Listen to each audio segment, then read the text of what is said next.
Okay, and I think that we are live. Welcome back, guys. I'm the Jay Sloan, and I'm joined by. My name is Chris Brock, actually, today. What is it every other day?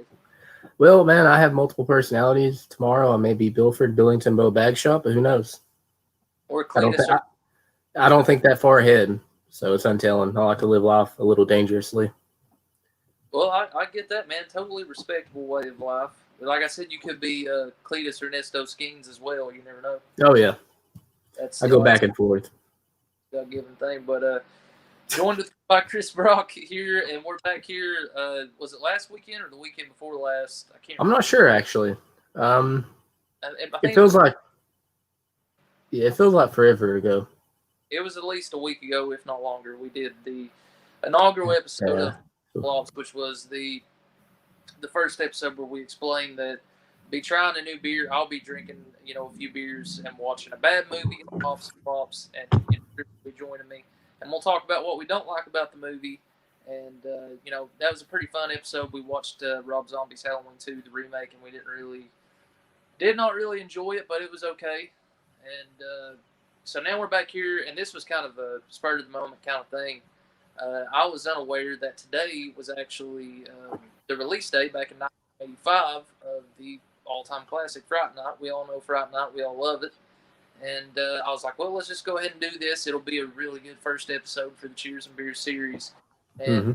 just go ahead and watch it, commentate over it. There's a lot that we have to talk about because we love this movie, and there's just a lot that I think this movie to me really just speaks the 80s. I mean, it's an 80s horror flick, but more than that, it's a really really great vampire movie, and it's something I agree. talked about. It's not one of those sleazy vampire movies. It's got a lot of class to it, and it still maintains Hmm. its subgenre as well. But it kind of revitalized it because if you look at some of the older '80s vampire movies, this is really one of the first. I mean, you have of course, and then later you would have the Lost Boys and Near Dark and so on and so forth. But this one really spoke to me, and it's one that I used to watch countless times over when I was a kid, and I absolutely love it. So that's kind of what I think about Fright Night. Before we dive into it, I think the casting's great, atmosphere, direction, I think is on point. Everything, right down to the effects, I think is great. So, Chris, what do you think about Fright Night before we? uh, I pretty much agree with you 110%. I really like Jerry Dandridge as the villain, as a vampire. He doesn't, like you mentioned, it isn't like a sleazy film, and I think a lot has to do with him. He's a very classy villain, and he's just so smooth. I could definitely see how women could fall for him, as a vampire, especially that dance scene between him and Amy. That that gets to me. That music, do do do do do. I love everything about this movie. It's such a fun movie. The casting's really great. I think everybody from Jerry, Amy, Charlie, Peter Vincent, Evil Ed. I mean, so many good characters and such a fun movie, and one of my favorite, if not my favorite, vampire movie of all time. I So I do. really enjoy it. It's in my top five, maybe top three. I mean, it's hard, man. Vampire films, there's so many good Mm-hmm. vampires that it's hard to pick from.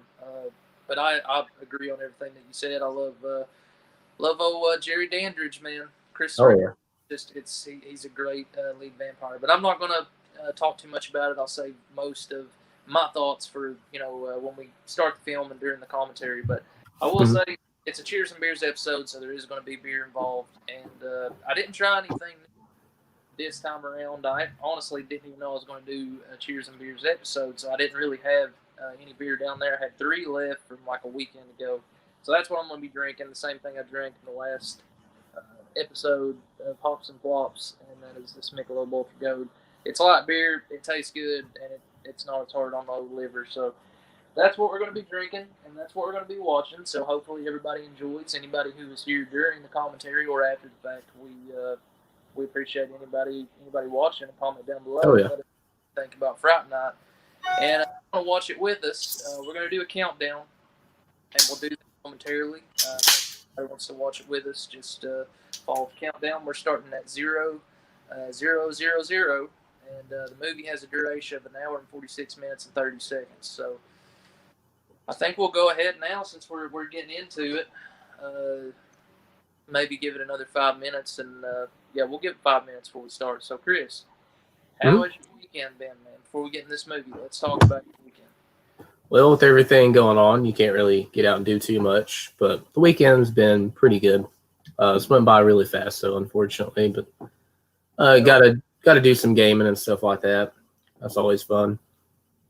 Yeah, I agree, man. It seems to go by fast. Every single weekend for me, I'll Mm-hmm. get work week, which is just fucking hell normally at the time, and then getting to the weekend, it seems like there's so much you want to do and so little time to do it in, so you can't Exactly. You can't do everything you want to do. want to do in one weekend, and then you Mm-hmm. end up losing time, and then it's back to work on Monday. So that's kind of what I feel like and how my weekend's been. It's just been another kind of bland weekend. Got to watch some good movies. Watched Scanners yesterday, and that was the first time watch for me. And it was a Cronenberg flick. It was definitely, you could tell it was David Cronenberg. Hey, interesting plot, man. It really did, and it didn't really drag. It had a slower narrative, but it didn't drag, and it felt pretty good, and I liked it a lot. So it's one I definitely recommend to anybody who hasn't seen Scanners. And I don't know why it took me so long to watch it. Another thing I got to watch a little bit of was In Search of Darkness, which is a great horror documentary. We watched some of that together. Yep, about an hour, 20 minutes of it. Really great. As far as information goes, it's not too informative. It won't tell you shit that you don't already know. It's basically just talking about the movies and how much they and shit like that. It seems like everybody in there is pretty big horror fans because they have a good knowledge of everything. Also watched last weekend the Never Sleep Again documentary, and I watched a little bit. That's such a good one. It is. It was awesome. It was long as fuck, but it was a good documentary. Yeah. I watched the Friday the 13th documentary as well. So I've been watching some shit too. Got to show my nieces Night of the Creeps and Creepshow 2, and trying to think of what else we watched. We watched a couple different things. Me and Leah watched something. I just can't remember. I have a terrible memory now, but we watched a lot of stuff, man. About to show them Tales from the Crypt, the first season. I think that's what we're going to dive into next, and should be pretty fun. But that's basically all I've been doing. Just trying to get to the work week again, and we're going to go ahead and open the beers. So that means we're going to go ahead and start the movie. So we're going to do a countdown from 5, and then when we get down to 1, you guys know to press play. So make sure we do. All right, you ready, Chris? Yeah, I'm ready. All right, in 5, 4, 3, 2, 1, play. Or don't fucking play. How about that? Sorry. Probably fucked up. Can you go back? Yeah, back to 0. You're at 0? Yeah. All right, cool. 5, 4, 3, 2, 1, play. So I only have the DVD, as you can try to scoot it into frame there, as you can see. I'm not fortunate enough to have the Twilight Times Blu-ray. You're not missing out much. Yeah, I didn't feel like getting the procedure done to have my kidney removed to pay for that fucking Blu-ray. So I'm just gonna stick with the DVD until I get a different release. Yeah. Hopefully, Scream Factory will put. Oh man, Scream Factory or Arrow Video would be amazing. Cheers, guys.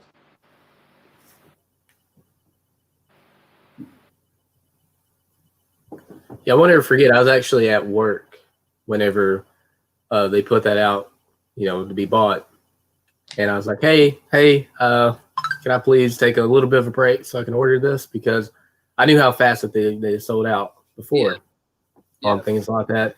Happy to own the movie, but yeah, man, I hate seeing people sell it for so much because it's not really worth it. I think another company could come up and really just do so much better. Absolutely, man. I mean, Twilight Time as a company, they're kind of shitty, man.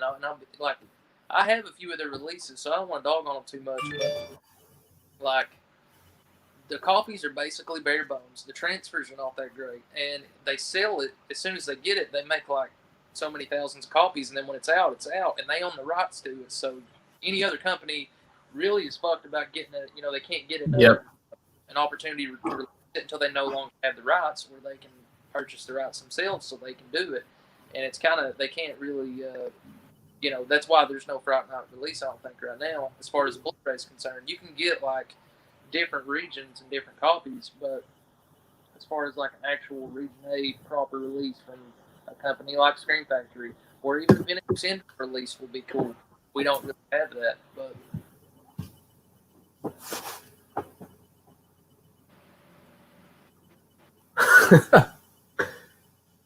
Yes, ma'am. So here we have Roddy McDowall as Peter Vincent, which is an homage to Peter Cushing and Vincent Price. I believe that was his idea. And Tom Holland would also go on to direct Child's Play, which will be a classic that everyone fell in love with. And that series, I think, ran itself to the fucking ground, personally. Yeah, for me, I like the first three. Probably the best. Yeah, I agree. Bride of Chucky's okay, man. Seed is just an abomination of fucking... Yeah, like Bride of Chucky for me, I think is okay. Like, I don't think it really crossed the line too much. There's some things I actually kind of like in there, but I kind of knew where it was going after that, you know? Yeah. It had a few redeemable qualities. Yeah, which is more than you can say about Seed of Chucky. John Ritter was great in it. So here we go. This is how you know. So you got the opening scene where they're fooling around on the bed. Pillows down. We've all been there. Amanda Beers. She actually, she acts a little crazy here in a little bit, but Charlie does kind of... Yeah, he's kind of a dick a little bit. Yep. I liked her from Married to Children as Darcy. Oh man, I love Married with Children. I used to watch that. Such a good show. Before school, and then Married with Children would come on too. Mm-hmm. And I would catch like Married with Children. I remember like if I was off school sick and or had like a dentist appointment or whatever the case may be, and get to go home after that, Married with Children would come on like right in the middle of the day for me. So I'd watch that too. I love that. She was great in that. Yeah, it was a little weird for me to watch, this movie for the first time, and I'm like, hey, that's her. And I can't really see her. Harley? Sorry. Oh, you're good. It's really hard for me to see her like this right here. Yeah. In his defense, I mean, never mind. I mean, you get a little frustrated, but you can't be like that. But he goes on this big fucking thing, dude, where he's like, all I ever hear is stop it, and then she lays down, and then he gets sidetracked. Yeah. So she probably would feel stupid. I kind of feel bad for her because she would feel like... Yeah, because now she's like, okay, let's really do this, Yeah, like get ready to give it, to make love, And here he is getting sidetracked.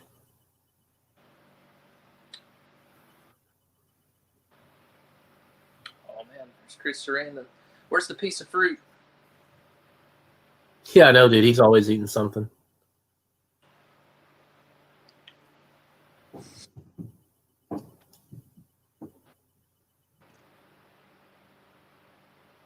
William Ragsdale does a really good job in this as well. Yeah, I like him. Lead. And then, I mean, everybody, right down to, like you was talking about, Stephen Jeffries, which is Evil Ed.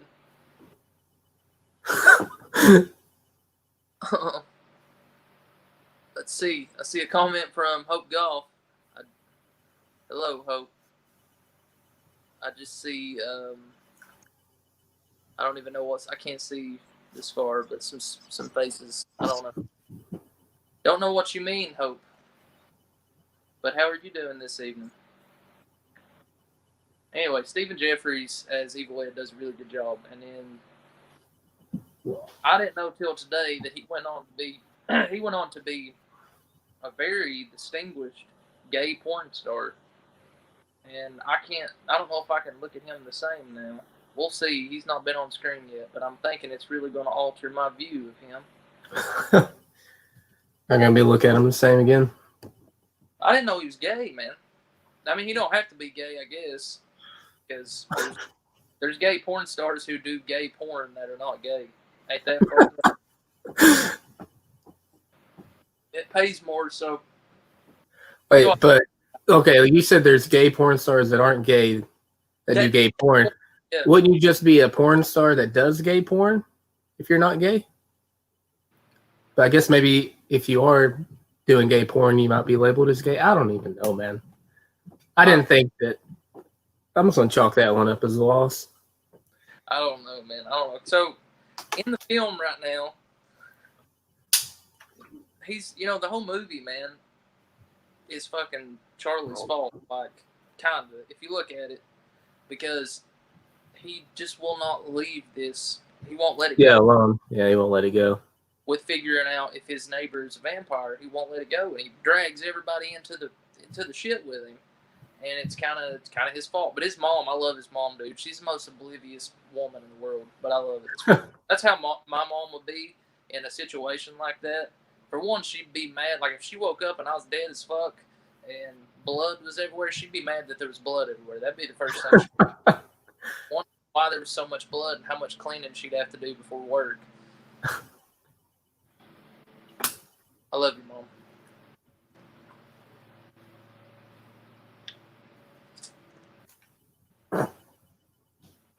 Evil. Stephen Jeffries, who would also go call what a fucking color on that card. That's a nice ride, dude, but that's all bullshit. Yeah. Looks weird. But anyway, so Stephen Jeffries not only would be a prolific gay porn star, but he would go on to be in 976 Evil, which is one of my personal favorite horror films. I love 976 Evil. And it's directed by Robert Englund, which is a cool little fact. That is really cool. And it's also got the chick in it who was in Nightmare on Elm Street Part 6, Freddy's Dead. I can't think of her name. Oh, man. Jesus Christ. Wow. What a blue dress. It's nice. I thought it was gold. I'm colorblind, so I can't see a thing. I just think her mom don't look that bad either. I break into the house at night, just like Jerry Dandridge. Uh-huh. That is kind of funny. Study? You? That sounds about right. What sounds about right? Like, kids in the 80s, like, oh, you're actually going to study? Like the mom wondering about him. Mm-hmm. Uh-oh.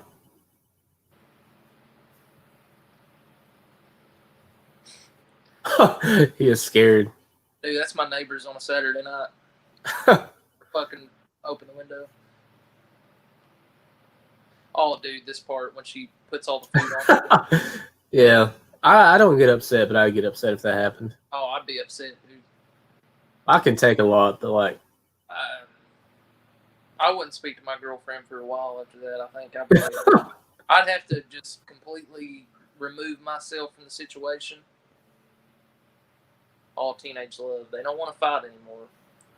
And then he fucking ignores her every time. Yeah, because he's watching the TV over here.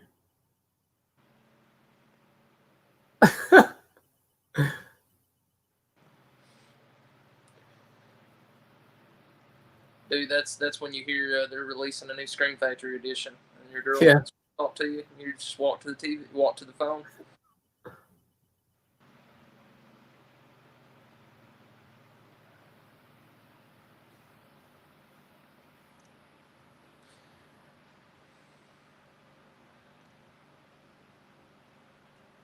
Stephen Jeffries plays a really good nerd, but he plays a really good douchebag too. He's kind of like that.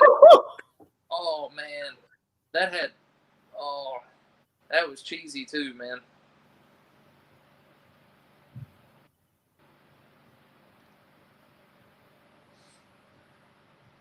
Man, he almost got the button up. How do you get it off? So good. I don't even see it on a shirt anywhere. Movie magic. I don't know. That is true. Yeah. Man, I like that life vest jacket he's got on.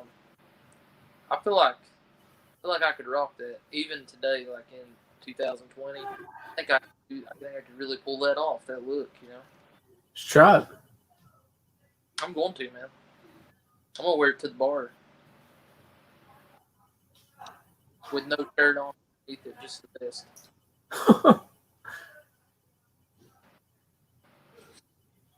I don't know this guy's name, but he's really great. Kind of like the henchman, I guess you would say. Jerry. Yeah.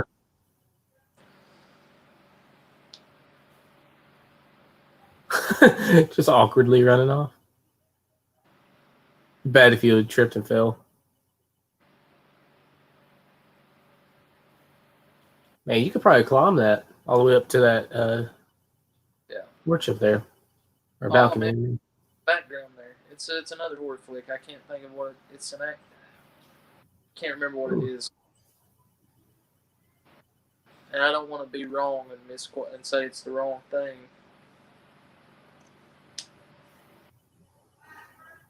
Oh man, here's the score. Here's the legendary score. Nice porn. Jump porn, man.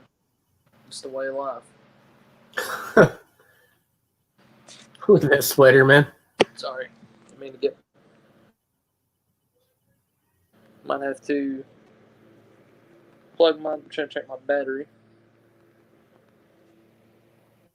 on my phone. Okay, it's good. I don't want it to die. Try to reset my. Okay. Can you see me? Yeah, I can see you. Okay, cool. All right, now we have the seductive. Oh shit! Tick count, 2 and counting. If I'm not mistaken, that actually might be the only boobs we see in the movie. I'm not sure, but they're not bad. Okay, he sees the things. Yep, he knows what's up. And now his obsession it's not going to let him go. Oh, fuck, man. I would shit. No way. Yeah, I probably would have done the opposite. I would have act like I was asleep or.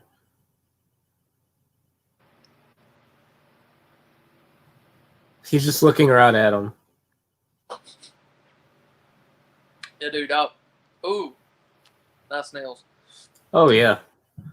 Those are me, whenever my anxiety acts up.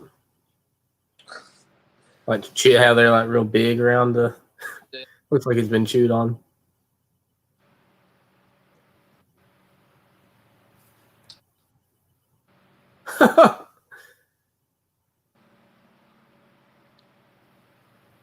Dude, here's where the piece of fruit comes into play, I think. Mm-hmm.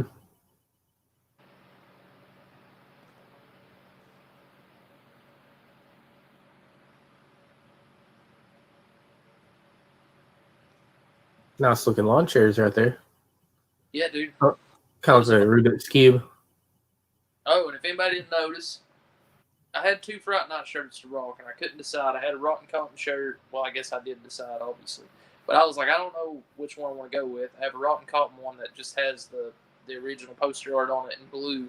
And then I have the Fright Rags, Oh, You're So Cool, Brewster. And I had to go with this one. So This is pretty cool. I like that. Camera angle. it's a good shot, and it's very simplistic on how it's done. But it looks like it would be simplistic. There's nothing much to it, but it's real powerful. Mm-hmm. Oh man, here's a piece of bro. Yeah. So he's like a fruit bat, I guess. Yeah, I guess so, maybe. Oh fuck, man! Thanks, Mom. Oh my goodness. Oh, dude, you know he sees him. You know he sees him. Oh shit! What a bite, bro. Dude, just how calm and collective he is.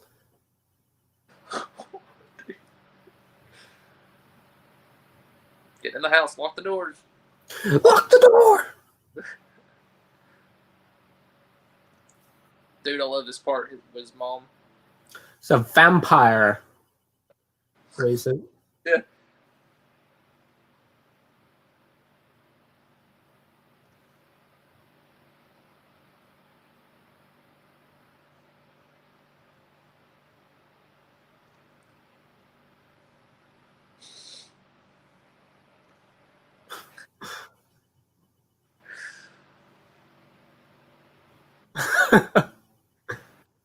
Well, I mean, you kind of haven't listened to her too much, so you can't blame her. Her at all, bro. Uh She's but nice. huh. About a week. Dude, that's like Got a trick to get me back? No. yeah. Fire living next door. What? Yeah, it's like I accidentally chopped my hand off at work. Are you trying to get me back? Get me to doctor. I'm bleeding. Yeah, doctor. We'll have to do that one day. Yeah, Halloween's there. We'll have to do that one day for sure. It's like, yes, I'm very sure he is a vampire.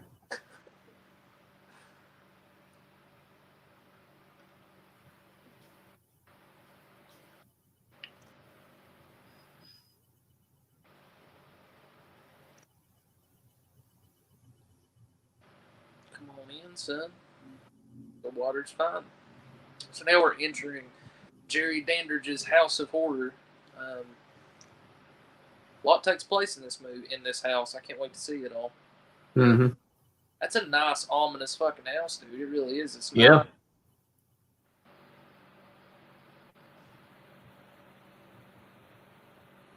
Dude, Charlie's just begging to die. Like, he's not any of it go. That's a lie. I've seen it. Yeah, they're carrying your body out in a plastic. Like, I don't live next door. They can't just completely fucking annihilate me when I go to Yeah. bed.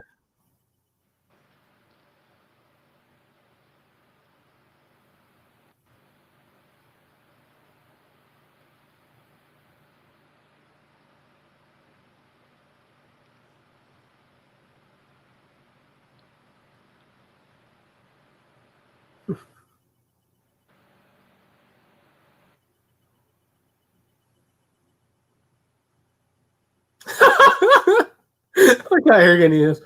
What's down there? That dude's awesome, bro. Put him in a coffin. Put him in a coffin. All right, now we're going to have to prescribe medication. Yeah.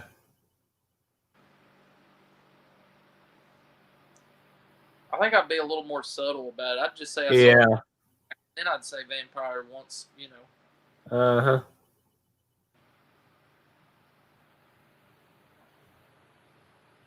Oh, Jesus. Here we go.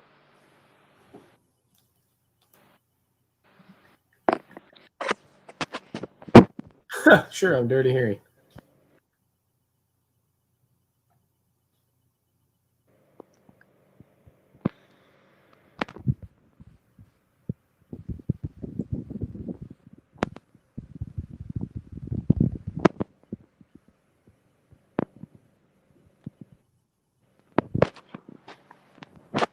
Okay. Oh, okay. Okay. Can you hear me?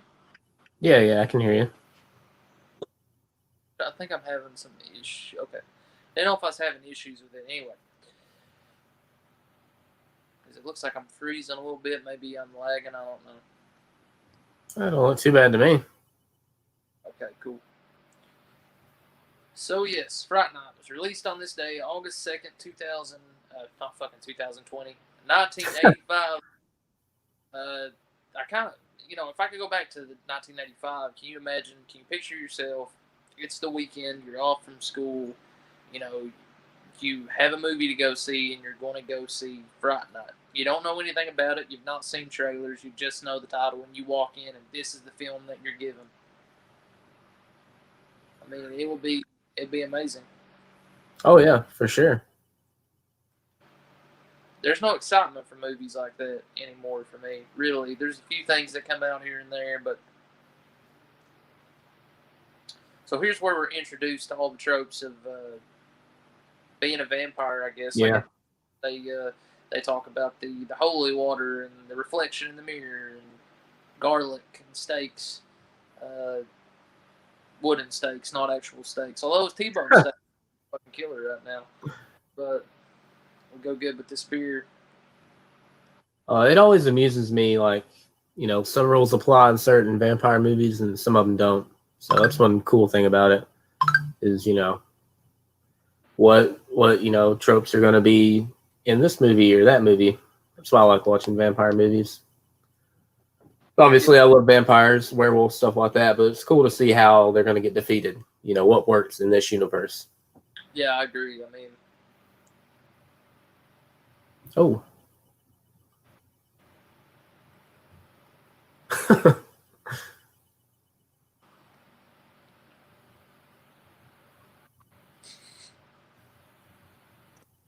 He's like, that's it.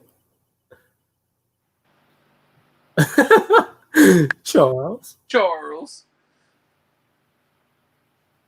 I love this dude. I fucking love this. He's like, Me too. he goes so. Oh my god. Yeah, this is perfect.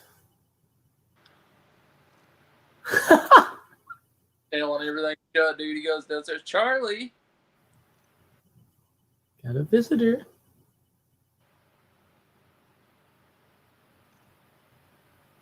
I love how chipper he is. Yeah, Mom.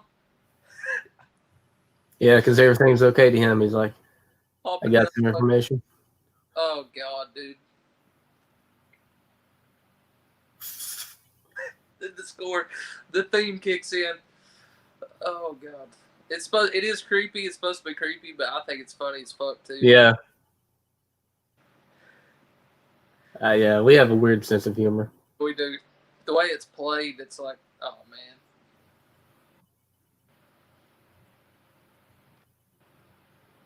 They both do a great job. I mean, he's menacing. Dude, like, his hands look like 20 times bigger than Charlie's.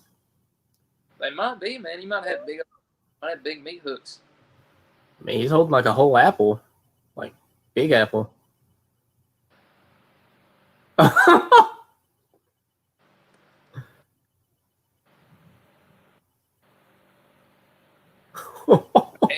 Okay.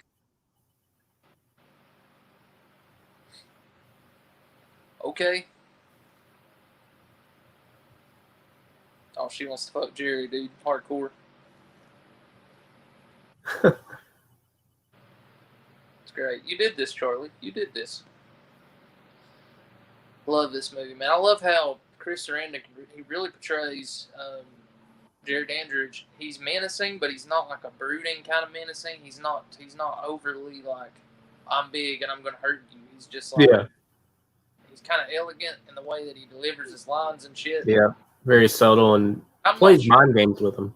A theater actor, I'm not sure if he, I don't know, you know, his whole acting background or his filmography. Mm-hmm. I don't know if he was like a theater actor, but he really presents his lines really well. I love watching it. Oh, yeah. And old Charlie Brewster, now he's fucked, and he knows it. Uh-oh. Got that Coors beer neon sign back there. It's pretty cool. Mm-hmm. Even though Coors beer, I think, is an abomination to beer, it's still, you know, it's a cool neon sign. I used to say the same thing about Michelob Ultra, and then I was forced to drink it, so I guess things can change. Whatever floats your boat. If you like, yep. Cool, good too.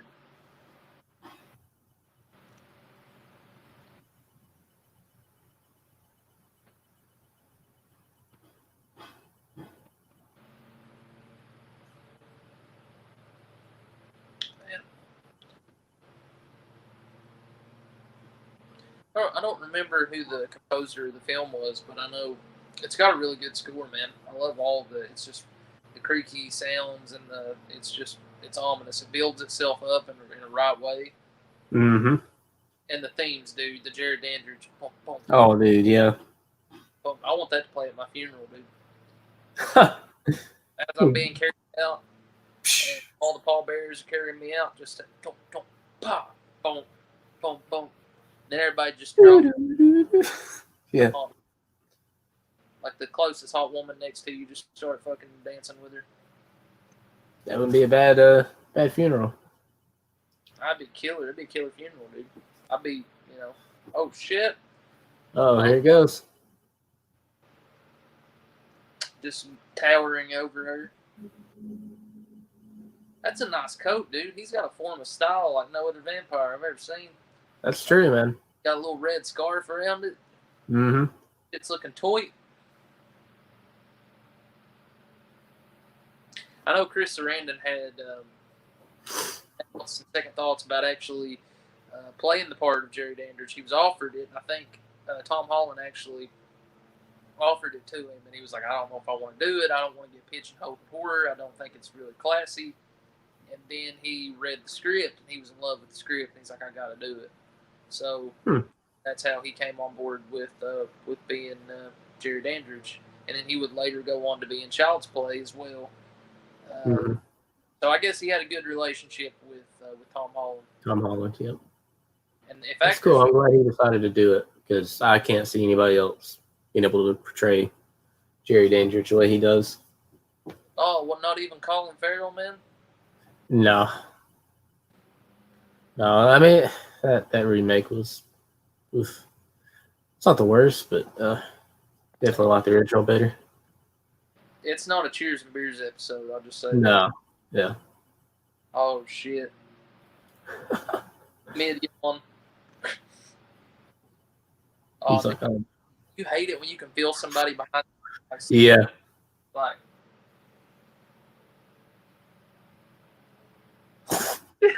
He's a beast, dude. Oh, my God, dude. Oh, yeah. There we go. He's fucking... Just choke tossed him across the room, man. Damn. Okay. Now, who's going to pay for my closet? Dude, I had closet doors just like that, actually. It's pretty cool. Hopefully you never get thrown into them like that. Actually, I get just annihilated in my closet doors. He has a bigger closet than me, I think.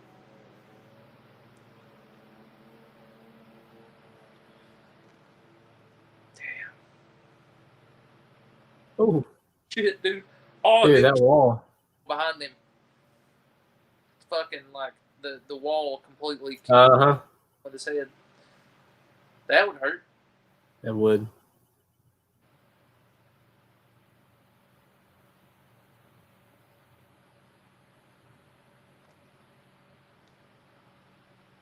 Dude, he even offers him a second chance. Yeah. Right here, literally.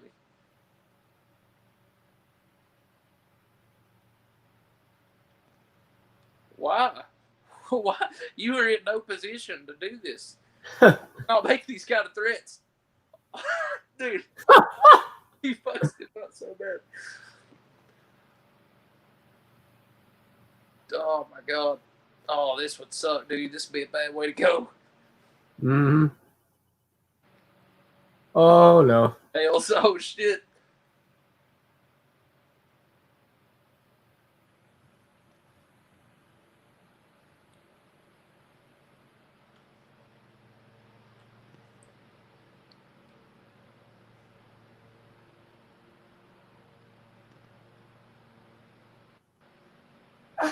Poor Amy plummeting to her death. Ooh. That was a nice frame. I'm a picture frame collector, so I know these things.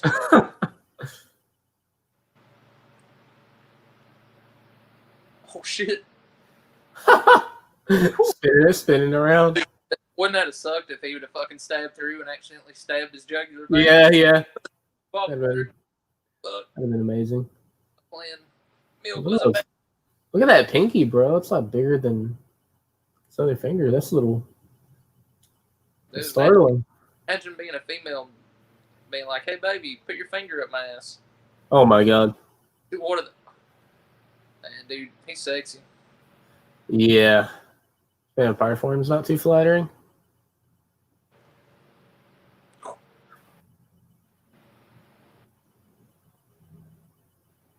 I like how he slowly... transforming back. Cool. You do keep cutting back to him. Now he's... I'll be right back.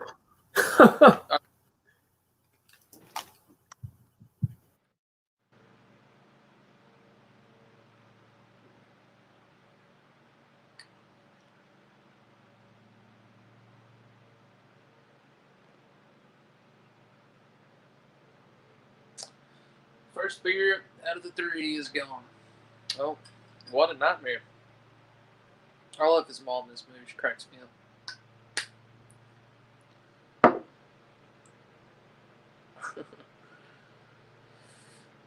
So, since we got one person still viewing, we had 4 at one point, but we don't anymore. Um, do you want a Valium? Class act, Mom. Or, for our one viewer, anybody that is currently watching, or anybody who watches after the fact, comment down below. And this is let us know. Let me know what's your favorite vampire film. There's a lot to choose from. There's a lot of good ones. There's a lot of really bad ones. So, what's your favorite vampire movie you've ever seen? Curious.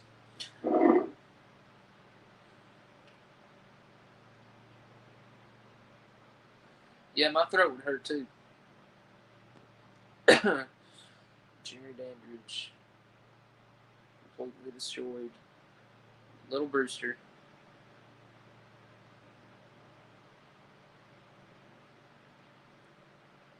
I love this phone call.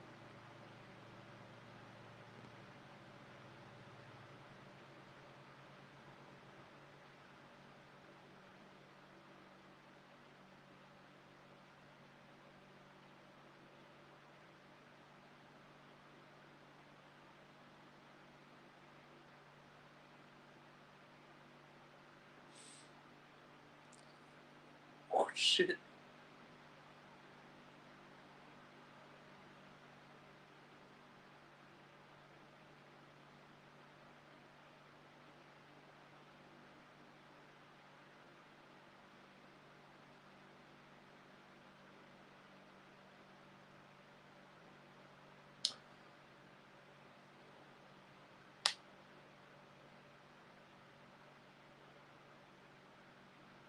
Oh, hey Hope.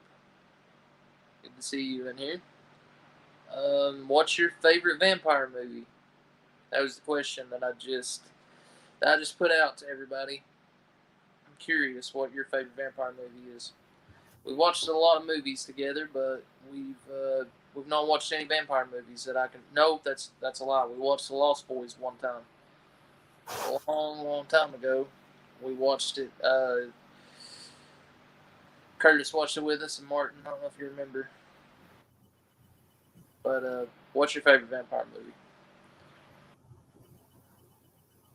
So here we have Peter Vincent.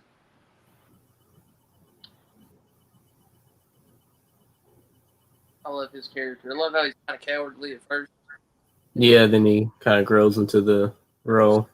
Throws a pair of balls. You know what I mean? Yeah, pretty much. Yeah. Uh, Go Peter, go.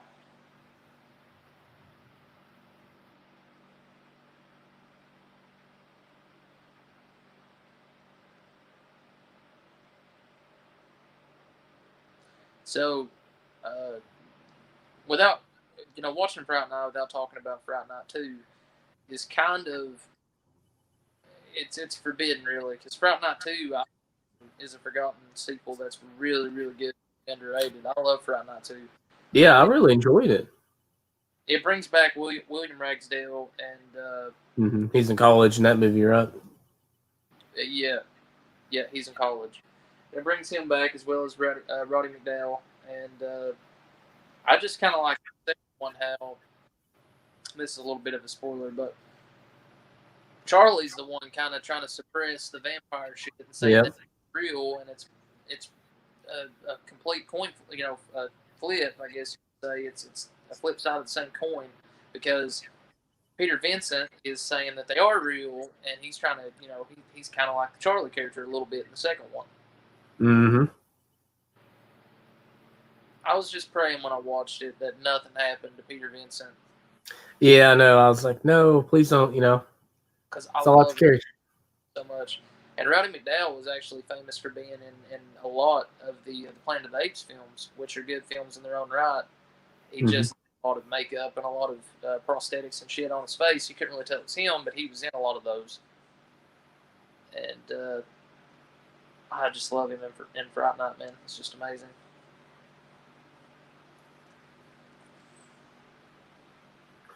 Deadly serious.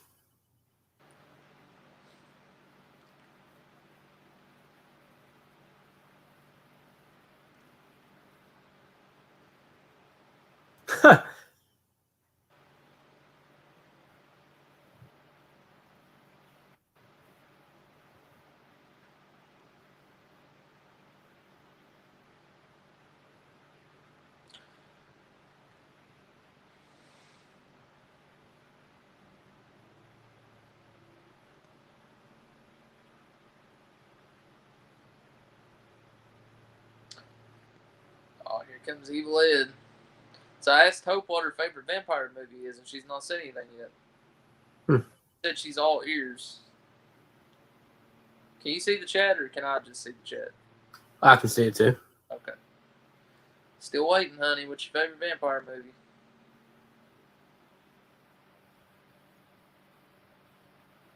Mine's Vampires. John Carpenter's Vampires, and then this is up there. Lost Boys is up there. From Dusk Till Dawn's up there. If you ask me when I'm sober, I can give you a definitive answer. But if you ask me when I'm drunk, I'll just go back and forth.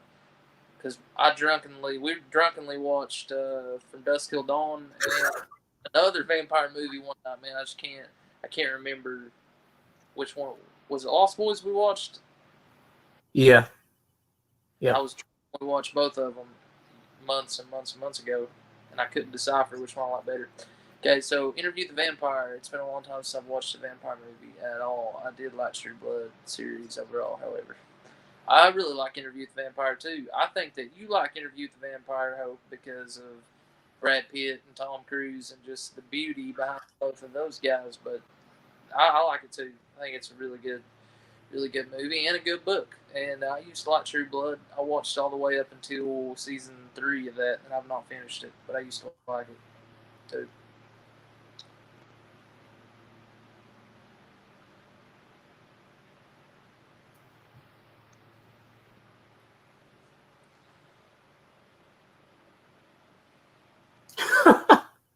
He's at his wit's end right here. Oh.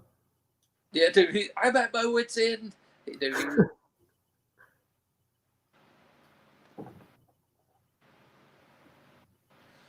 Steve Jackson knows about sucking his way through the entire town, don't he? Oh man, that's messed up. Sorry. I'm sorry. Is he still alive? Yeah, I think so. Okay. Let me check. Let me double check, because if I get any opportunity to make you feel bad, I want to do. No, I'm joking. Steve, I'm kidding. but I'm sorry. It's okay that you're gay. I don't care what you like to put in your mouth. You're a good actor, and I was just joking. No offense. No offense. Pretty sure he still is alive. Let's see. Amanda Bierce loves Charlie. Yeah.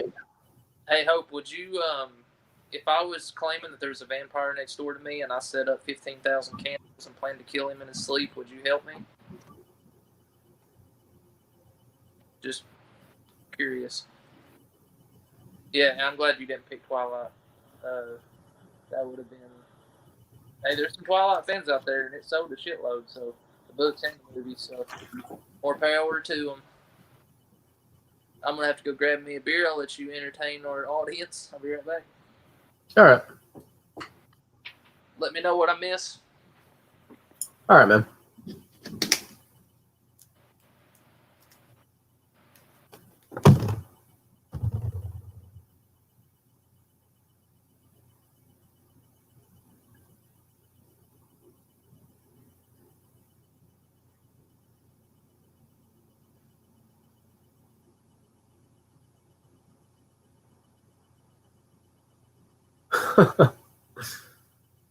A little ego he has there.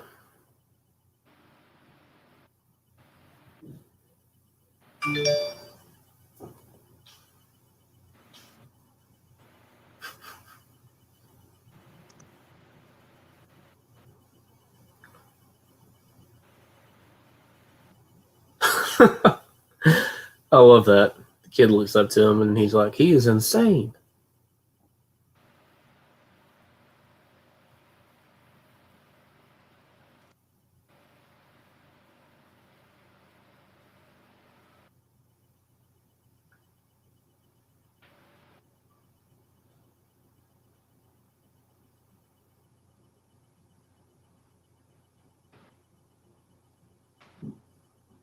Okay. Hello, I'm back. All right, man.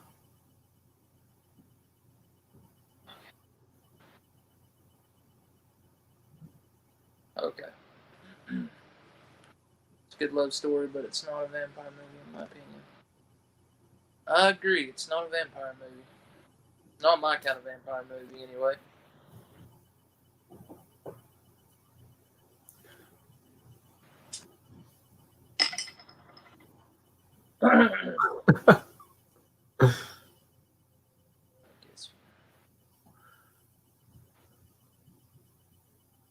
Well, I'm not a paranoid person, so right off the bat, that just completely. I'm not paranoid at all. So if I told you something, I'd definitely be spot on about it. I do my, I would do investigation and figure it out. Probably elimination situation. But thank you for saying that you would help me if I had real proof.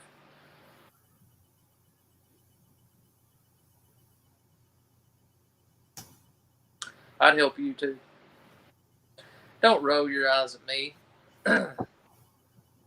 Don't do it. Don't ignore me. For anybody watching that doesn't know, or anybody who watches after the fact, I don't know if you'll be able to see the comments anyway, but Hope Golf is, I know her, so I'm not just being casually, not just joking with her out of nowhere like I don't know her, I do know her. Quite well.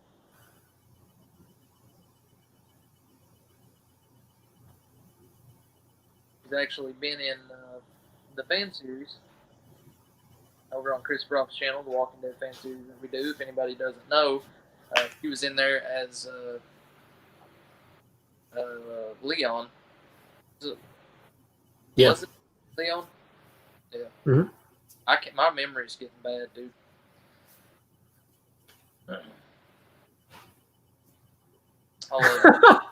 He's a real Christian. Oh man, that's amazing.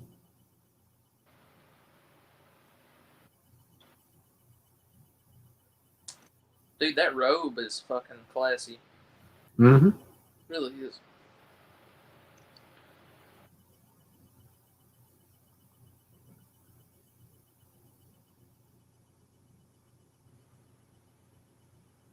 Dude, he's always eating fruit like a beast. Mm-hmm. I just want to eat fruit all day like that. So we're almost an hour into a film that is an hour and 46 minutes in. But this movie just breezes by. It doesn't really feel like the story moves so quickly. There's no downtime really to breathe. Mm-hmm. There's a lot of cool scenes. The bar or the club scene's amazing. That goes by like that. Everything leading up to the big finish. The money shot, if you will, of the movie is really cool. Oh yeah. Money shot's not a fancy word. I'll say the climax.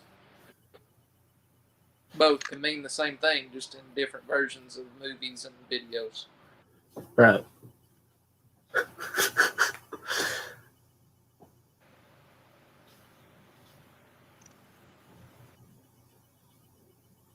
Yeah, he's playing it off like, Yeah, yeah.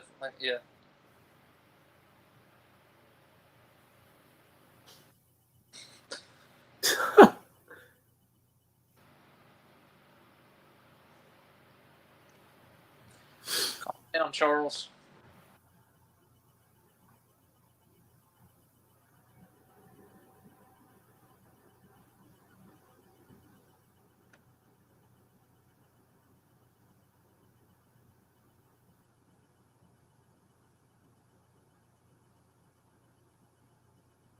I think this scene's really well constructed.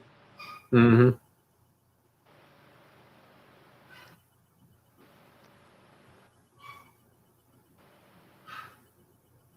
Sweep the leg. That guy reminds me of one of Johnny's minions in the Karate Kid. Like he would be a douchebag Uh-huh. teenage kid who would just fight random people and like bully people. Yeah, he kind of comes across that way. Jerry. Oh man. Reminds me of Jeremy. Yeah, oh, Jerbo Cephas. Shout out to Jeremy. Yeah, he's definitely a fruit bat.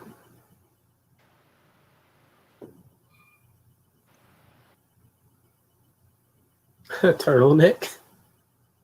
Dude, turtlenecks balls.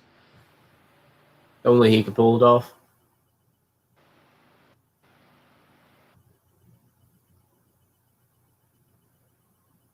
I don't think he likes them. Oh shit!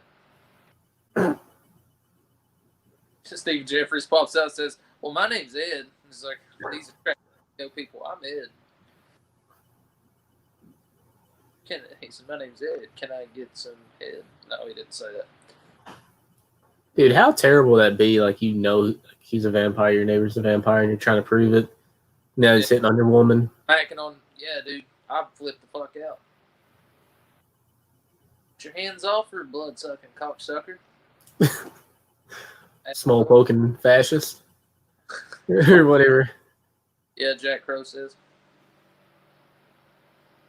That'd be a cool one to do. Thanks About for vampires. right in front of him. I think he's neat. Or God, he's neat. Yeah. Yeah. Well, in her defense, they're not really the best right now. So. That's true. And he charms people too, so. He does, yeah.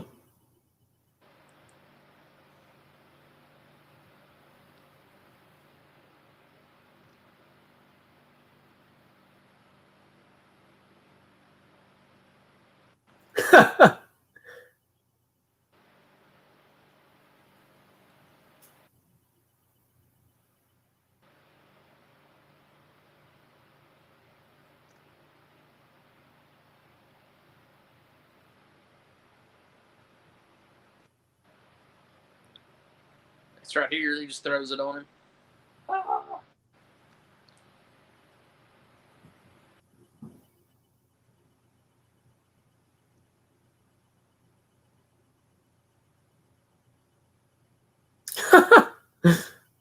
He's just Irish all of a sudden. Yeah, I know, right? Oh, fuck. Down at St. Mary's. Down at St. Mary's myself. Dude, he's like, fuck, dude, if this is holy water, I'm fucked. Like he's just like, checking it out, like.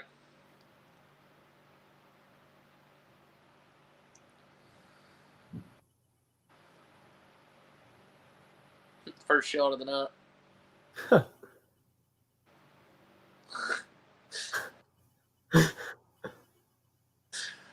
Dude, those tubes come, like, they're not a dime a dozen anymore. You can't just throw them in the fireplace. No, man, you can't. Not at all. It wasn't blessed. Timestamp for anybody who, we're 50 minutes in, 17 seconds.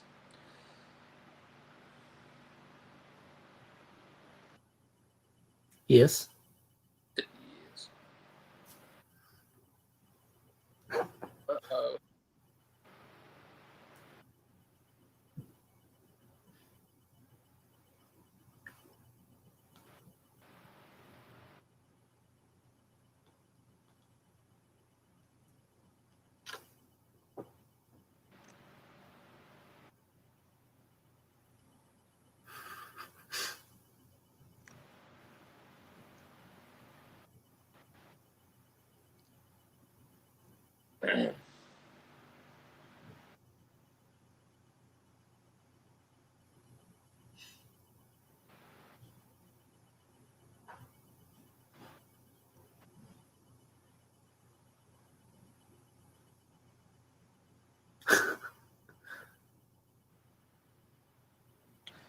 I think he's lying, dude. I don't think he's that he's not a vampire. I don't know, man. He sounds pretty convinced to me. I don't know about you.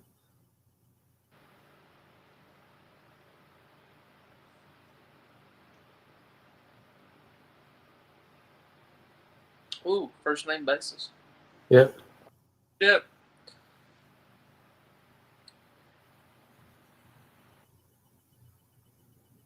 Now here's where the story really kind of shifts gears and it goes full into everything. Not the last act, but close to it. Midway through. Mm-hmm. Yeah, that turtleneck is rocking.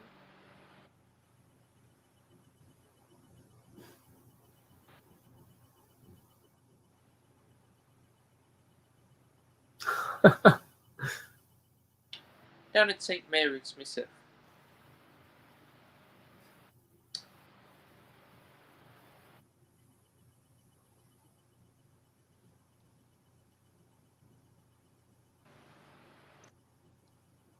don't know if we have anybody else with us still.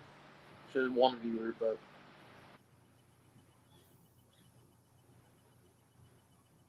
I really wish I could see this in theater. Even seeing it today to drive in would be cool. That would be cool. Possible. I'd love to see it. I've not heard pencil dick in forever. I know, man. Since like the last time I had sex.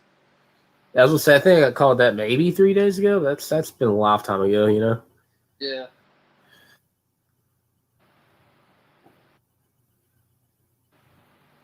Uh-oh. Of course. Stepped on the piece of mirror.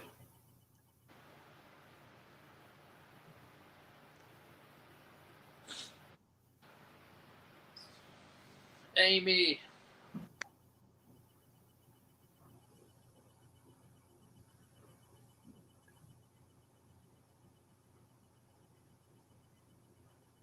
I'm trying to open this blind to create a little more light. The blinds. Okay. I've got it. Maybe that's too much light. Oh. Do I look like I'm... You look like the guy from the Benchwarmers. I was afraid of the light. Yeah. Let me, I'll close them then. Fuck me. Too little light, too much light. Can nothing work in my favor? Okay. Just the right amount of light the first fucking time. Yeah, you look pretty good right there, man. Everything looks all right. Thank you. No problem. You look good too, man. I can't see you, but, you know. That's look ghostly. Yeah, here, let's see. Can we delete that comment? Let's see here. Do I still look like a ghost? Nah. Hey, I have sensitive skin. I burn very easily, so, you know, it's what it is. All right, Stephen Jeffries is about to get trapped down a dark alley with a man. Not bad for his Tuesday night, but I gotta quit making the gay jokes about him. I'm not homophobic, but I'm literally blown away that he was in gay porn. I never would have thought that. And thank you for the confirmation, Hope, that I'm no longer ghostly. I never would have thought he was in gay porn, man. That just completely blew me. I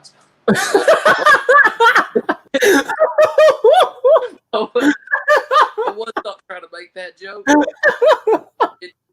It just kind of. Wow. Oh God. I was not trying to make that joke at all. It just came on me. I mean, to me. Oh gosh. That was nasty. I'm sorry. That was pretty pathetic. Look at his leather trench coat. It's teal. No, it's not teal. I'm sorry. It's tan.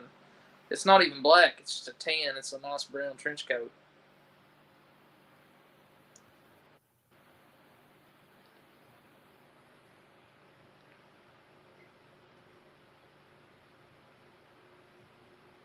Camera had a little trouble focusing there on the end. Mm-hmm. It's okay. It's kind of dark. I don't know what the fuck, man. I'm not seeing it in a good light, but it ain't black. It's just a cool color.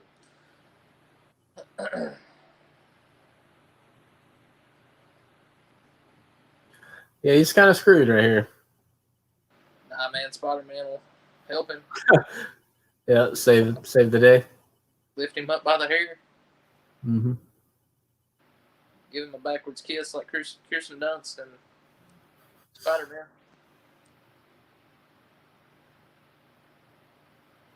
Say a backwards kiss? Like an upside down kiss, sorry. Yeah, okay.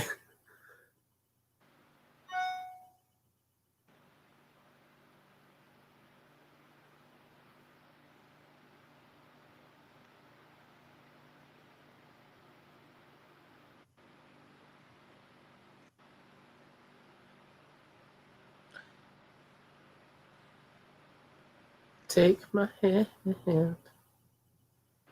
Here, Edward. Dude, his fingers are like hot dog length.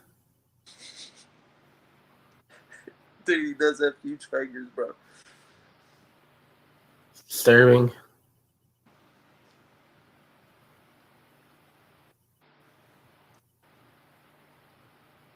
That's a huge coat, man. Holy shit. Yeah. It's not funny, Bob.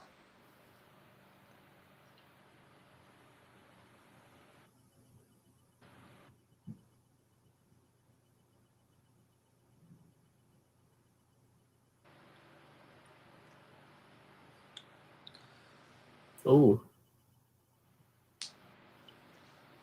I mean, if you're a kid who's getting bullied like that, and somebody's like, "I'm a vampire, I'll give you eternal life," nobody will pick on you. You're probably gonna do it. I mean, Oh yeah. Yeah, especially if they're, gonna turn you into a vampire, give you some gifts that you don't normally have. here we go, man. Here's a club scene. Oh yeah. Oh my god, dude, this scene. This is one of the best, if not the best scene in the whole movie. This scene is awesome. See, they don't. The clubs are not like that anymore. Think about clubs in the '80s, '85. That looks like, for one, it might be a little too packed, and I don't like a lot of people. So, but I don't know, man. It just seems like it'd be a different vibe. I don't know. Oh yeah. Where, man? I've been to bars and shit, but I've not been to like a club per se. It's not really my vibe. But bars, I like. But I mean, if they play music like that, dude, people are fucking hanging out, drinking. But it just seems like it was a little less rowdy and it was a little more free back then. I don't know. Yeah, I can definitely see that. It does have that feel to it.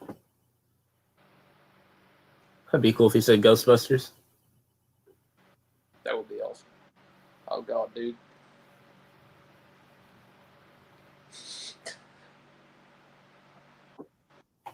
Dude, this is awesome.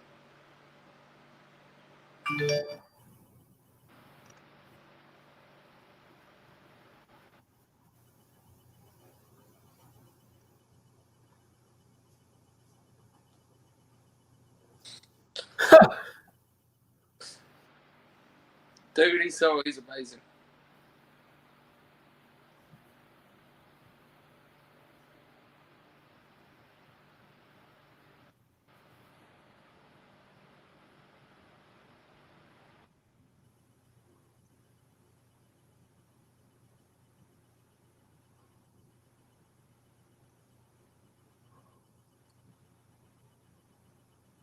Oh I love you too. Hope you have a good evening. yeah, we'll see you later. Oh man, there's the scene right there, displayed on the screen. That's pretty cool. Like his eyes, man. Yeah. Very creepy.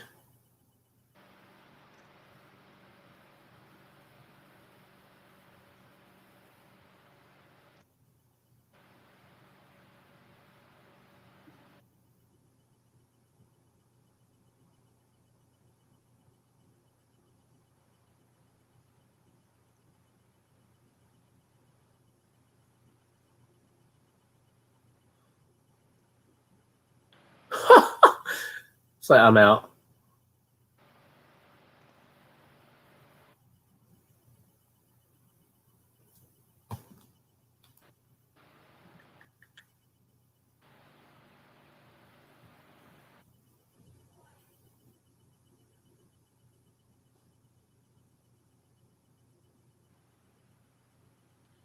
Let's do it. Club scene. I want it now. Let's do it.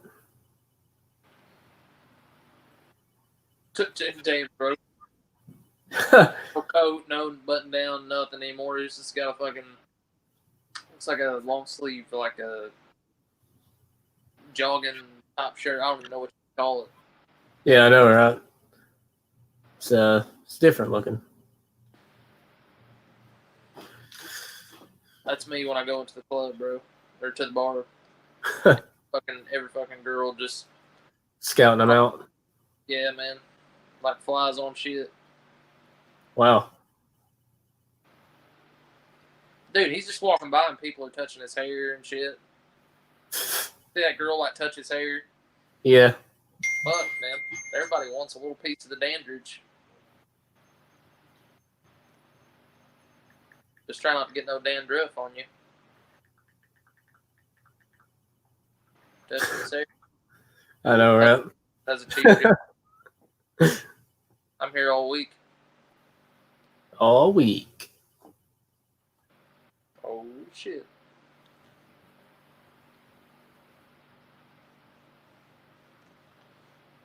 She has pretty eyes. Yeah, she does, doesn't she? She's a pretty woman, dude. She just, her hair's a little short. Yeah.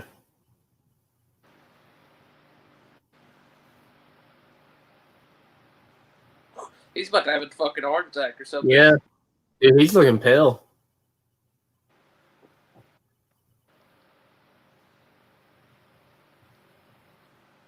Damn, bro. He don't have to touch her, dude. Just puts his hand over her a little bit.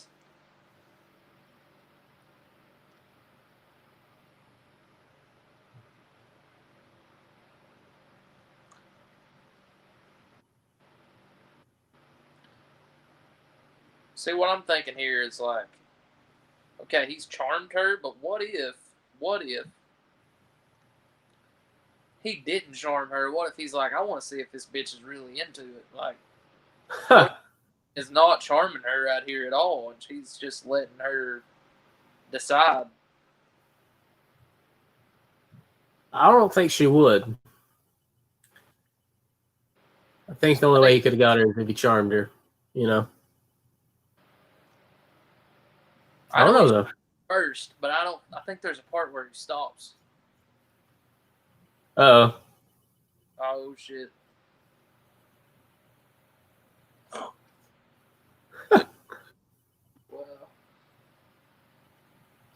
Oh, shit. She likes it, dude. Look at that. Uh-huh. She does. That's her. That's all Amy, man. Got there. Has to be.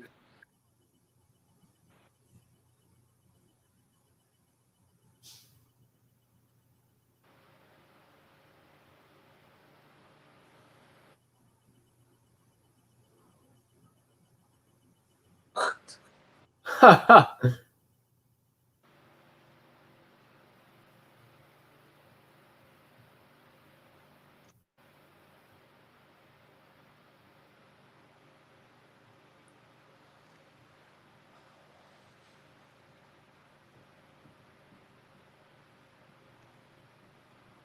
I like the song, dude. Really do. It's a little sexual right here, man. Yeah.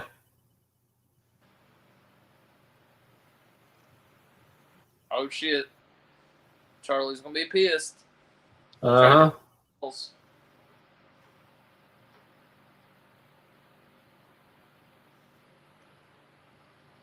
I love this where she's twirling. She can't Yeah. see the reflection. That's really cool.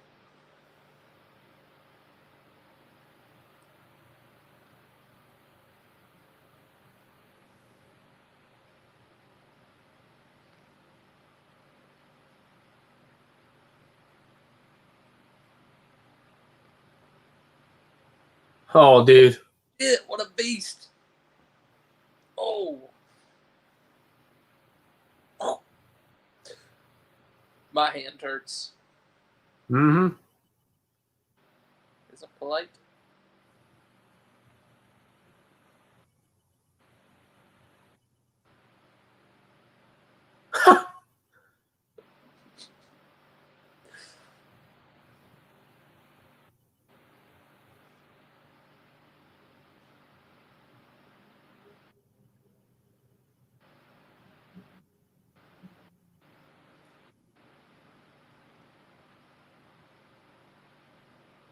Dude, that guy's from Friday 13th Part 3. Yeah, he is, dude. Yeah, he is. Yeah. One of the bikers. Oh, dude. Oh, fuck. Oh,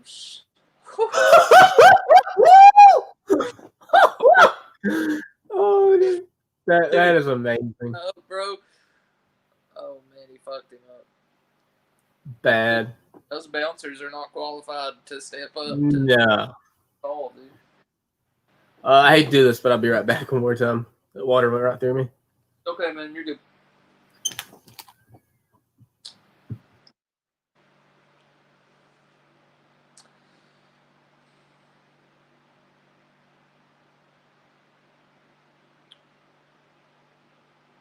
I don't know. I love the movie too, because I don't know. It will be. It's easy in a horror film, I guess, in the horror genre itself. And I'm talking to anybody who may watch after the fact. I don't think there's any viewers right now, but if there is, hopefully you guys are having fun with this stream. I know I am, and happy. I guess you would say birthday. This day it was released, so happy somewhat birthday to Fright Night. But for a horror film, it would be very easy as an actor, especially a distinguished actor, somebody who's been in movies and or even for a new actor, somebody just testing the waters, to really take Fright Night, read the script, and think they could really cheese it up, ham it up, and not give it their full acting. Not really put all of themselves into it, and I think they take it seriously, man. I think every actor in this movie is not cheesy, and I think they take it seriously. Even right down to Evil Ed, his character's supposed to be like that, but they take this movie, they take it seriously. They don't ham it up, I guess is what I'm trying to say.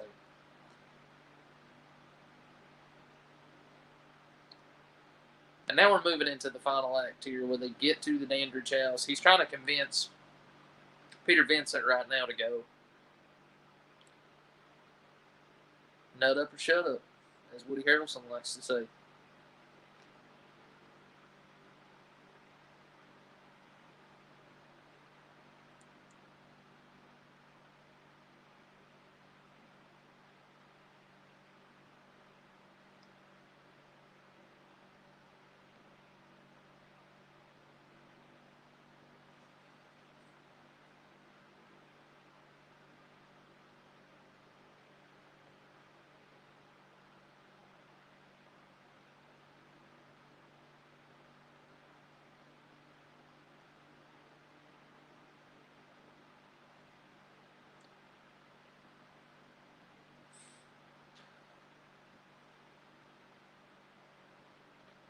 I love that. It's not even his real name. A lot of actors will use stage names to really sell. Like nobody wants to see Jordan Sloan in a movie in a starring title, in a starring role.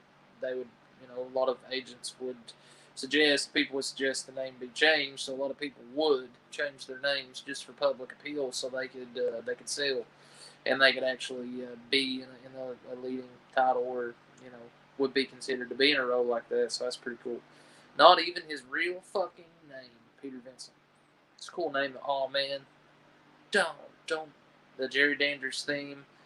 There's a set the scene up for you guys in case you're not watching, or in case you're not watching along. If you haven't seen Fright Night, you need to stop this and go watch it right now. But just in case, fireplace, Amanda Beer's white gown. We know what's going to happen, and we're about to see.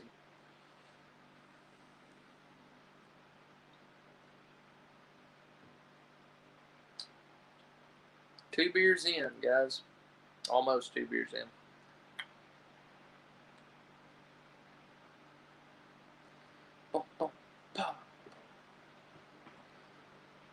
Boy, I feel like I'm partying like a Kennedy right now.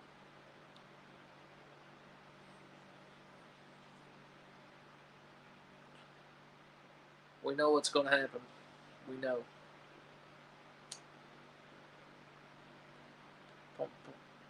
Love that theme, man. Killer fucking theme.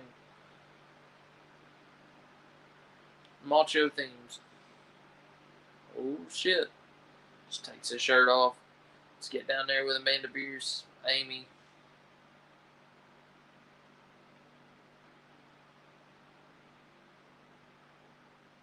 Damn.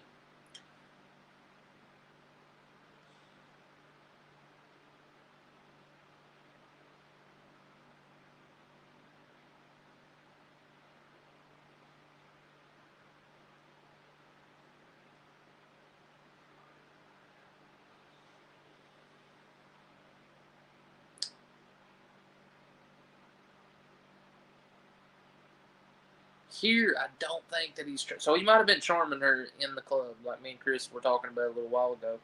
I don't think he's charming her here. I think that she is like she's her here, and she does what she wants to do. I don't think he's making her do a thing. And I think when he looks at her like this, he's like, "Oh shit! Like you're taking okay. I'm not doing anything to you." Like I think that's what's going on right now. Pretty sure because she's taking the gown off, and he's like looking at her like, "Okay."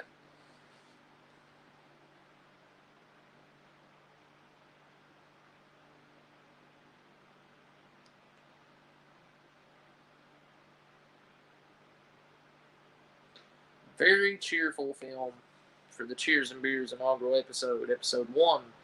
Couldn't have picked a better film to start. Oh, the fangs come out, and he bites Amanda Bierce.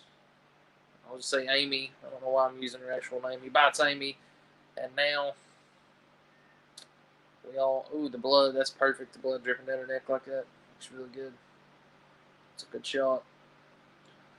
So now we know what's going to happen to poor Amy.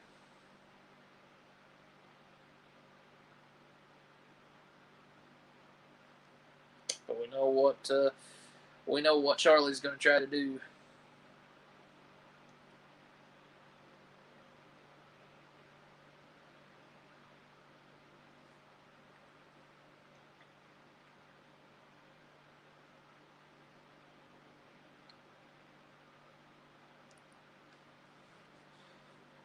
Really happy that I think we had 4 or 5 viewers in here at one time. So everybody who stopped by, I appreciate it. Glad that you stopped by. I'm glad you got to see some of it, and glad that you commented.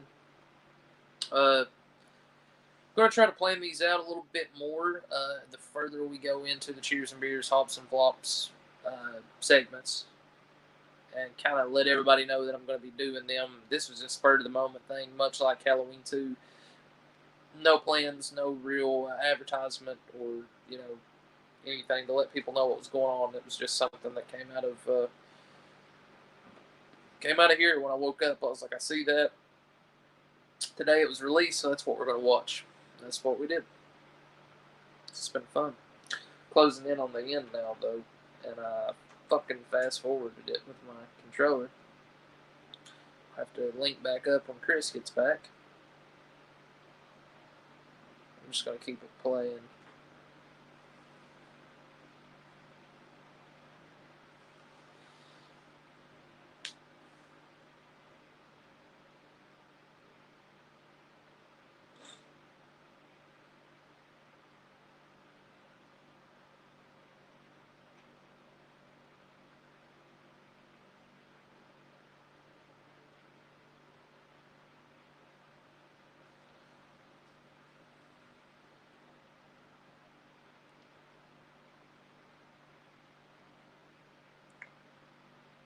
You are Peter Vincent.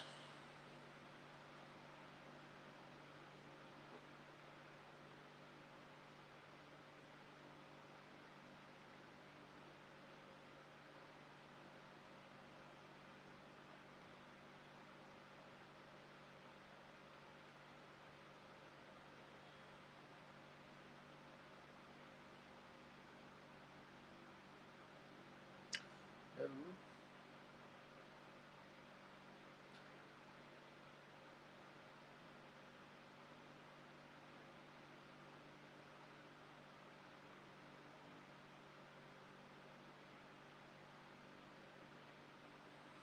Oh shit. I love this. Welcome to Fright Night. For real.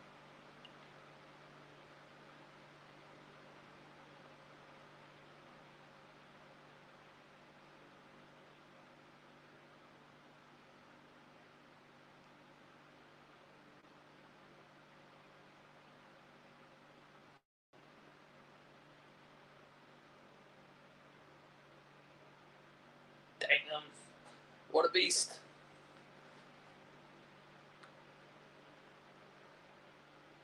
Yeah, Chris Sarandon, nobody else could have done it.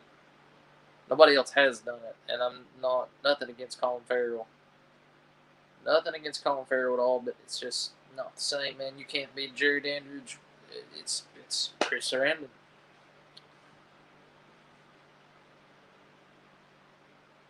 Nobody can bring that kind of finesse, brooding finesse, without being too ominous, and he does it, man. He's completely fucking crushing this cross right now. It's amazing. Nobody should ever destroy a cross. I'm just saying it's cool how he's doing it with ease. And he doesn't have faith right now. And now he leaves. Shortly.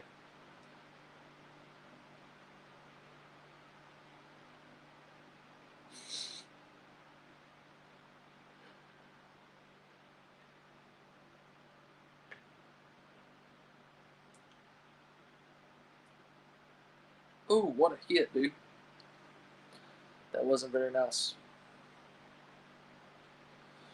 Check something real quick, guys. I apologize.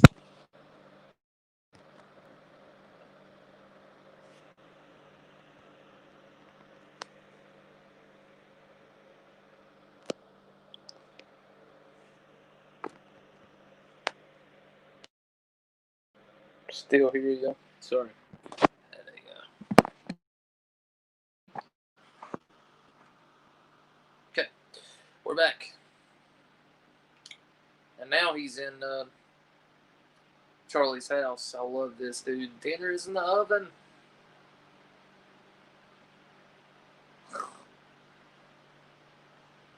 Ed's like a damn flea. You just can't get rid of him.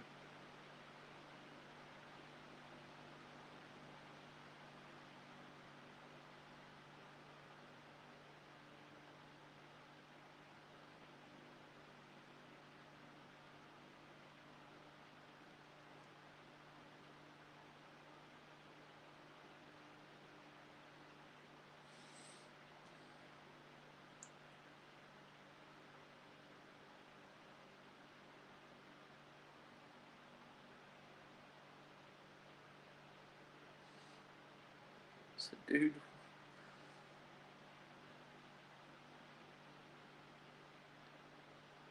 I think I'm a little bit ahead of Chris right now because I accidentally skipped ahead.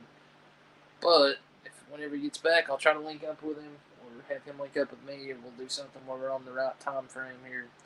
This is fucking confusing though because okay, so evil turns into a wolf. I've never quite understood this, and if anybody watches and wants to comment down below and let me know why he turns into a werewolf, considering he was bit by a vampire, please do so because the mythology is a little stretched here for me. I don't understand. It's cool as fuck that he turns into a wolf, and he's about to get impaled. Love the effects. Love that. Let's do it. Boom. You got the transformation. Ooh. Chandelier hit.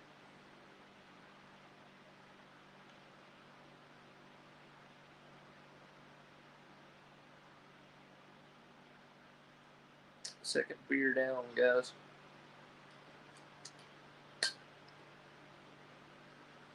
I'm going to wait to get one more, the final one, when Chris gets back. So we're just going to talk until then.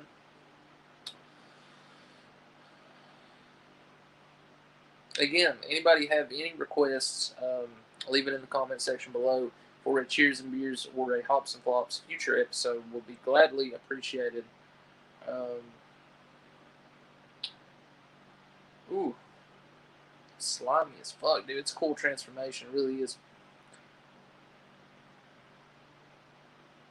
For the budget of the film was $9 million, which they made back opening weekend. I'm pretty sure. It's not a shabby budget, but it's not a big one either. Especially for a film to this extremity, it's not big. That's fucking killer effects. All the effects, the vampire effects, and I love hearing how Peter Vincent is just so sympathetic to that character. But he's dead. There's nothing he can do. I mean, he's dead. You know.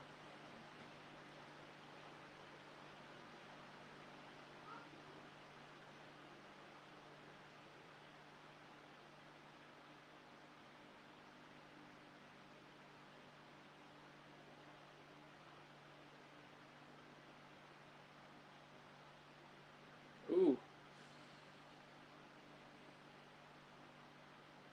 Sorry, evil. Dog was a rabbit. Had to put him down.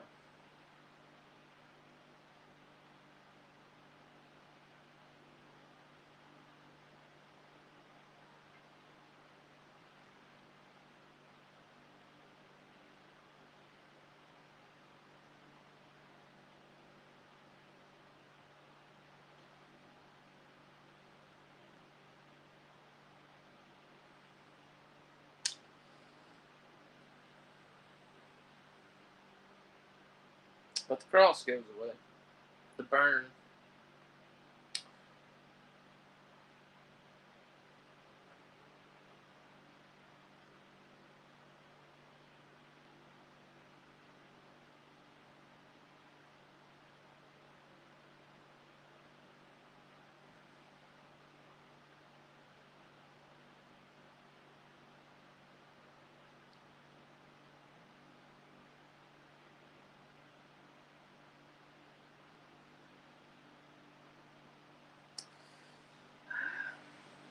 He bit her and fucked her. Did both of those things. And Charlie, there's nothing you can do about it now. Just don't wonder which one he did first. It'll get your thinking all messed up. Oh shit, Amy. Don't put her close to your neck, bro. Come on. She's a vampire.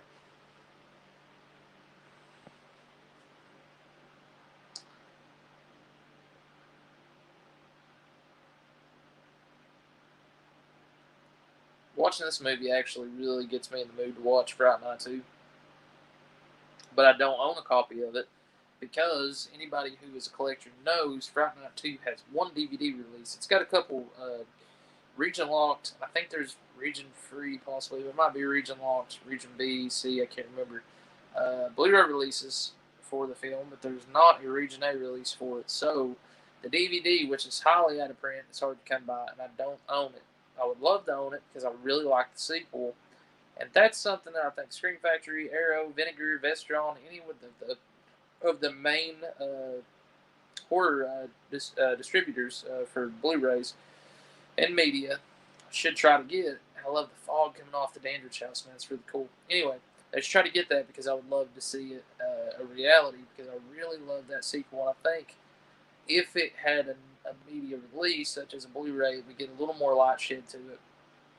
Not just for horror fans, hardcore horror fans, cult horror fans, people like us, but for maybe a new audience as well. Maybe where COVID's going on, they should put Fright Night and Fright Night 2 as a double bill in a drive-in and let kids discover both of the movies that way, and that would be fucking awesome. If they did that around me, I'd go see that. I'd go see it tomorrow. So I think that'd be cool. Really, really cool.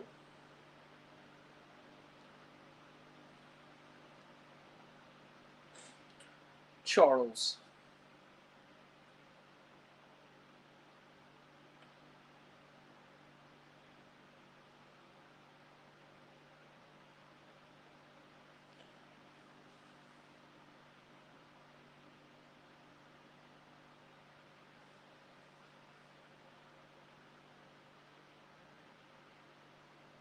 It's nice, dude. He's still eating fruit after all this time.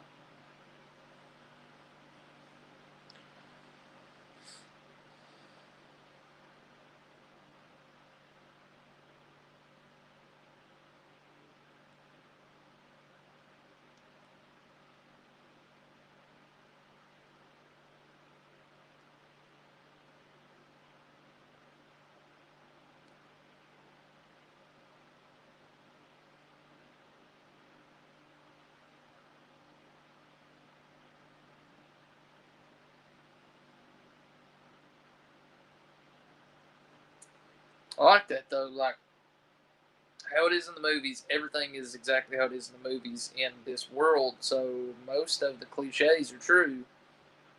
And throughout vampire films, people tried to change a lot of the rules and they tried to fuck with them. This one's just like, yep, that's the rules. It's right. It's in the movies. Here's what you get. And I like that. And this guy, I don't know if he's like a fucking droid. I don't know what his deal is, but what happens to him, I don't know what he is.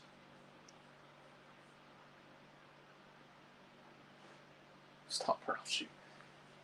He does too. He fucking blows some holes in him.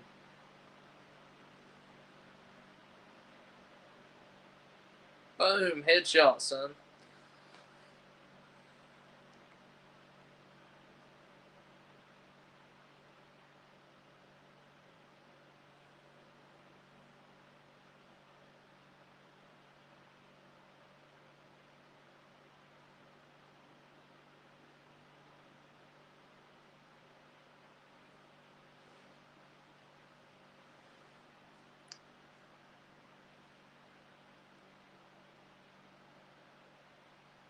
I don't know what the hell this guy is, but it's crazy. Whatever it is.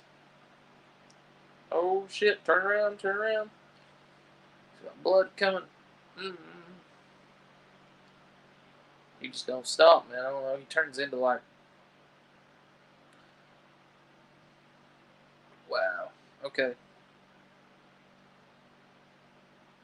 I think that is a really good idea, though. A double bill with all this virus shit going on. Let's put the original Fright Night. Let's put Fright Night 2 out in the drive-ins. And let's introduce both of the movies to a new audience. Kids who will get to go see these with their parents who saw them. Would be amazing, man. Like, I'd love to take my little boy to see Fright Night and Fright Night 2. I would love to see it myself in theater, so hopefully that becomes a thing. If it comes out around here, I'd definitely like to go support it and watch it. And that's not just with Fright Night, that's with any horror film that they decide to show at a drive-in. There's a lot of great ones. Sleepaway Camp will be great to see at a drive-in. Friday the 13th, Madman, The Burning. There's so many great ones. This motherfucker's turned into green goo and shit. I don't know what he is. No clue. It's like everything is just completely disintegrating. And it's a cool effect. It really is. But I don't know what he is. Turned like sand. Now he's just a skeleton.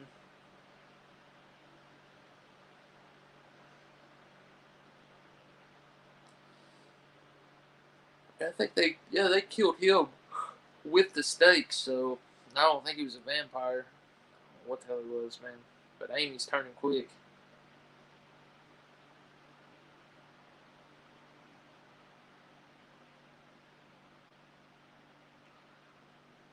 Oh shit, watch out, Peter.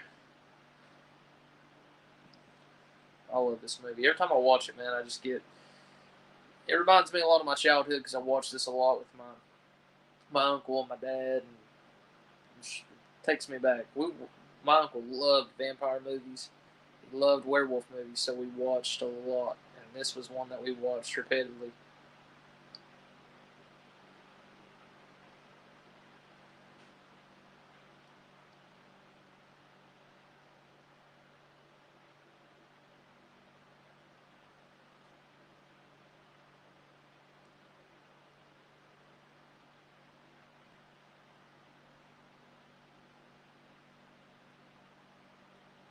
Ooh, damn.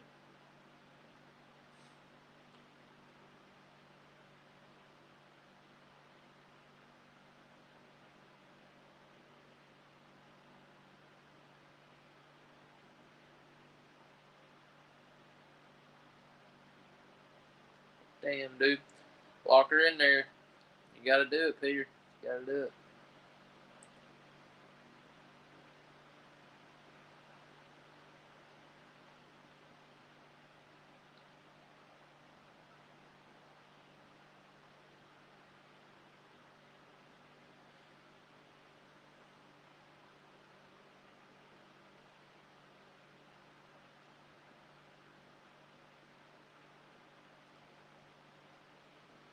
I love the whole idea of faith. And Peter finally gets the faith. Oh man, when fucking Jerry busts through the window. Awesome. Awesome stuff. Here we go.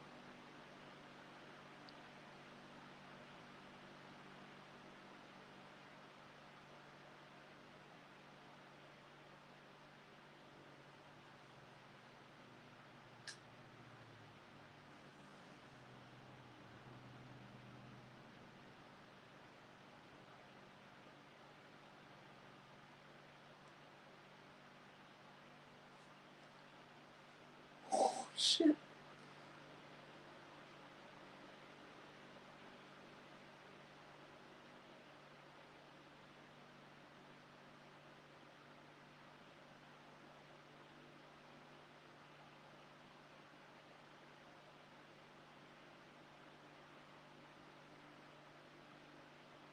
Oh shit, he's got faith.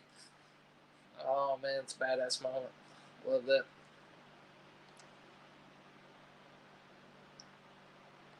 And the sun will come out tomorrow, man. Check this out.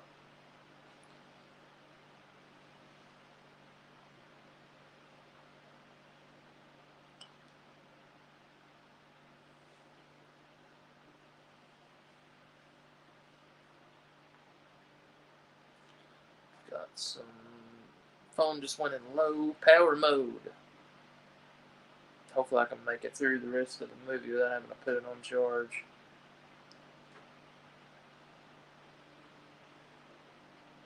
It's got like 13 minutes left. Should be alright. Should be alright. I don't want to leave you guys here, but I'm thinking about going and getting another drink real quick. Oh shit, the bat. So much of this is pivotal, I don't want to leave. This is a really cool effect, too.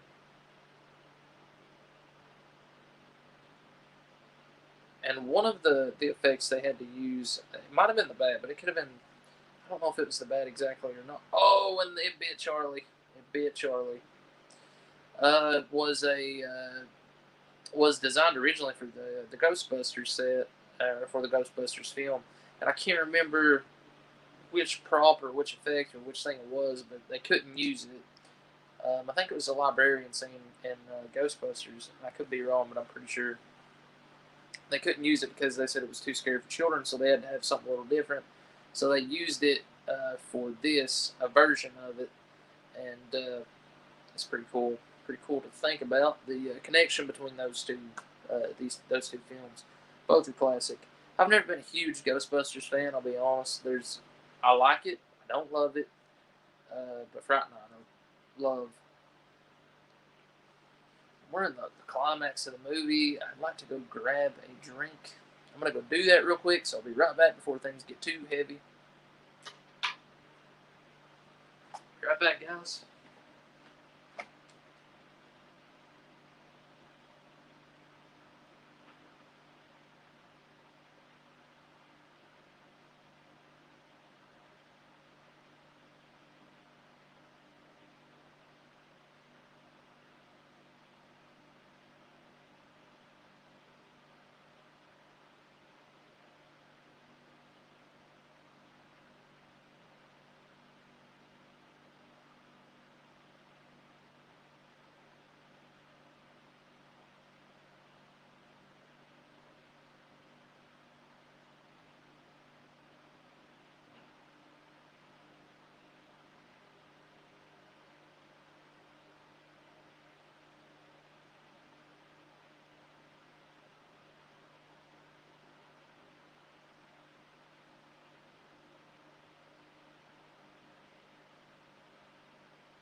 Okay, guys, I'm back. Sorry for the delay there, but I'm back.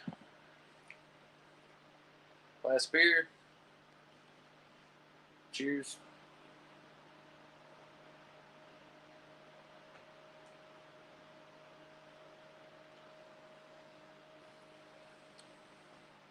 Do it, Peter, do it.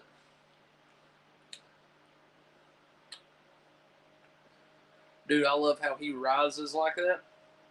Kind of like in a Nosferatu sort of way. And the whole movie really is paying homage to, like I said, films from that time era and stars directly Vincent Price and Peter Cushing. And it's got a really good Dracula vibe to it. Especially him trying to find, outliving most of his previous love interests and romances and finding Amy and wanting to keep her in that sort of situation. Here we go.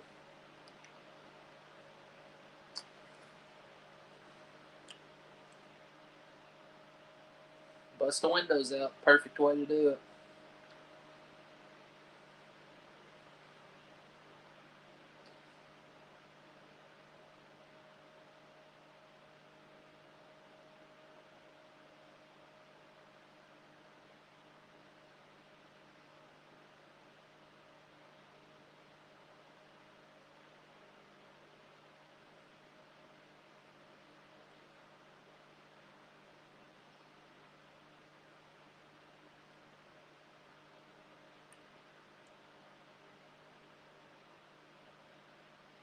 Here we have the climax. Close that coffin. Oh, shit. I love the music just cuts.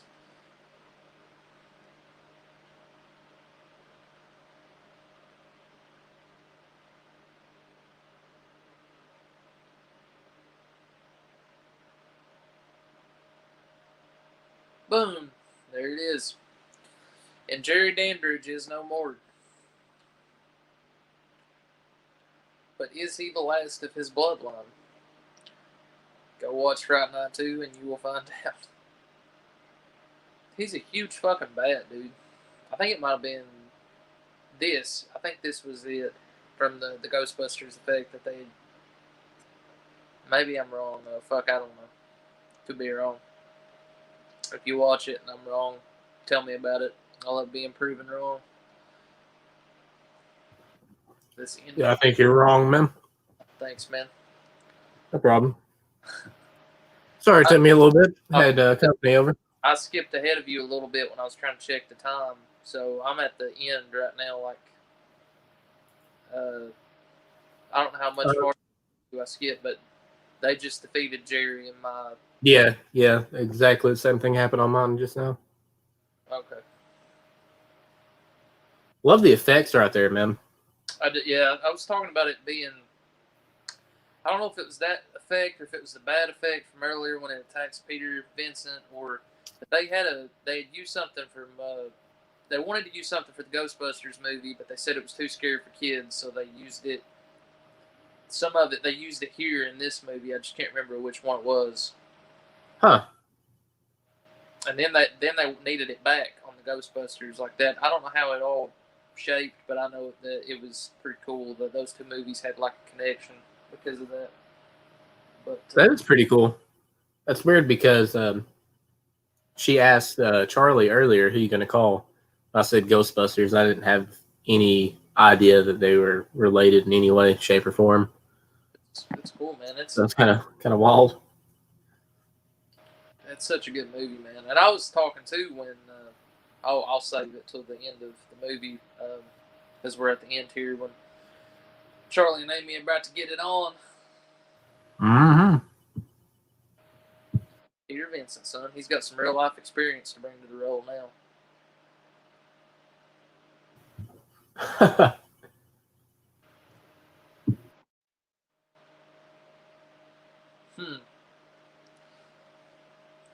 I was saying earlier, this kind of puts me in the mood to watch the second movie, but I don't own it because everybody knows that DVD's out of print and we don't have an official Blu-ray release for it yet here. Yeah. So, I think me and you had to watch it on YouTube, didn't we? Yeah. Or we picked it up that one time. Yeah, it's on YouTube. Just gotta find it. Mm-hmm. I'm sure you can buy it digitally for cheap. I don't know. Something to look into. It's a pretty good sequel. Yeah, it is, man. I like it. Oh shit. Trying to think. I think that is directed by Tommy Lee Wallace or somebody. I think you're right. It is Tommy Lee Wallace. It's either him or somebody. Let me look it up here. I'll type in Fright Night 2, and it's Fright Night 2 New Blood. Oh, Fright Night Part 2. Okay. Yep, Tommy Lee Wallace. Who also directed the It miniseries. Yep. And Halloween 3, Season of the Witch, right? Yep. That's it, guys. That is we're in the credits now. Looking at our illustrious cast. And while I was saying while you were gone, said a few things that I think you probably agree with. I think being a horror movie, it's for a lot of actors, it's easy. It's really easy to kind of ham it up and not really give it your full potential. And they took every actor in this movie, even down to Evil Ed, because that's how his character was, took the movie serious.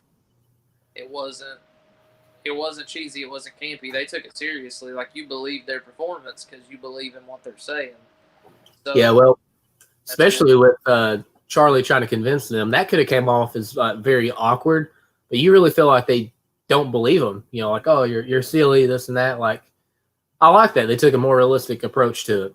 Yeah, and it's really a boy who cried wolf story. Yeah, it is.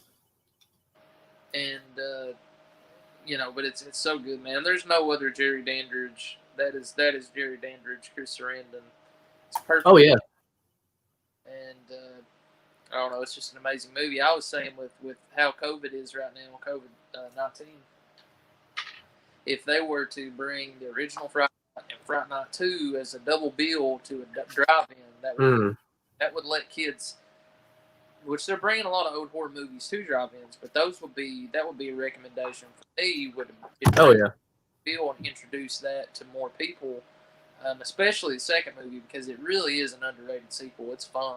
It's really fun. I agree. I like the second one. Yeah, and this movie's, in my opinion, it's a classic. It's one of my favorite vampire films of all time. I love it from start to finish. It does not drag. The story is not convoluted. It's just really steady, and it's funny, it's creepy, and it's gory. I mean, it has great practical effects. I think the effects team, it was 2 guys, but I can't remember their names, so I apologize for that. But it's everything from this movie, from start to finish, man. It's amazing to me. I love it. Never gets old, and it still stands the test of time. I think it's still a good vampire film, even though modern vampire films, there's a little bit more blood, there's more gore, there's, it took a more gothic approach to it.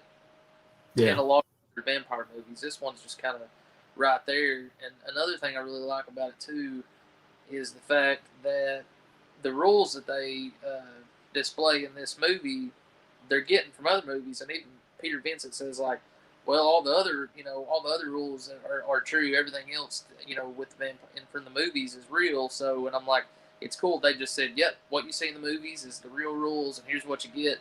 A lot of people like to mess with the mythology now, and they like to, they change the rules because they want to be different. They want to be unique. This one was early on enough where it's like, yep, those are the rules, and that's real. That's how you take down a vampire. But I really that's cool.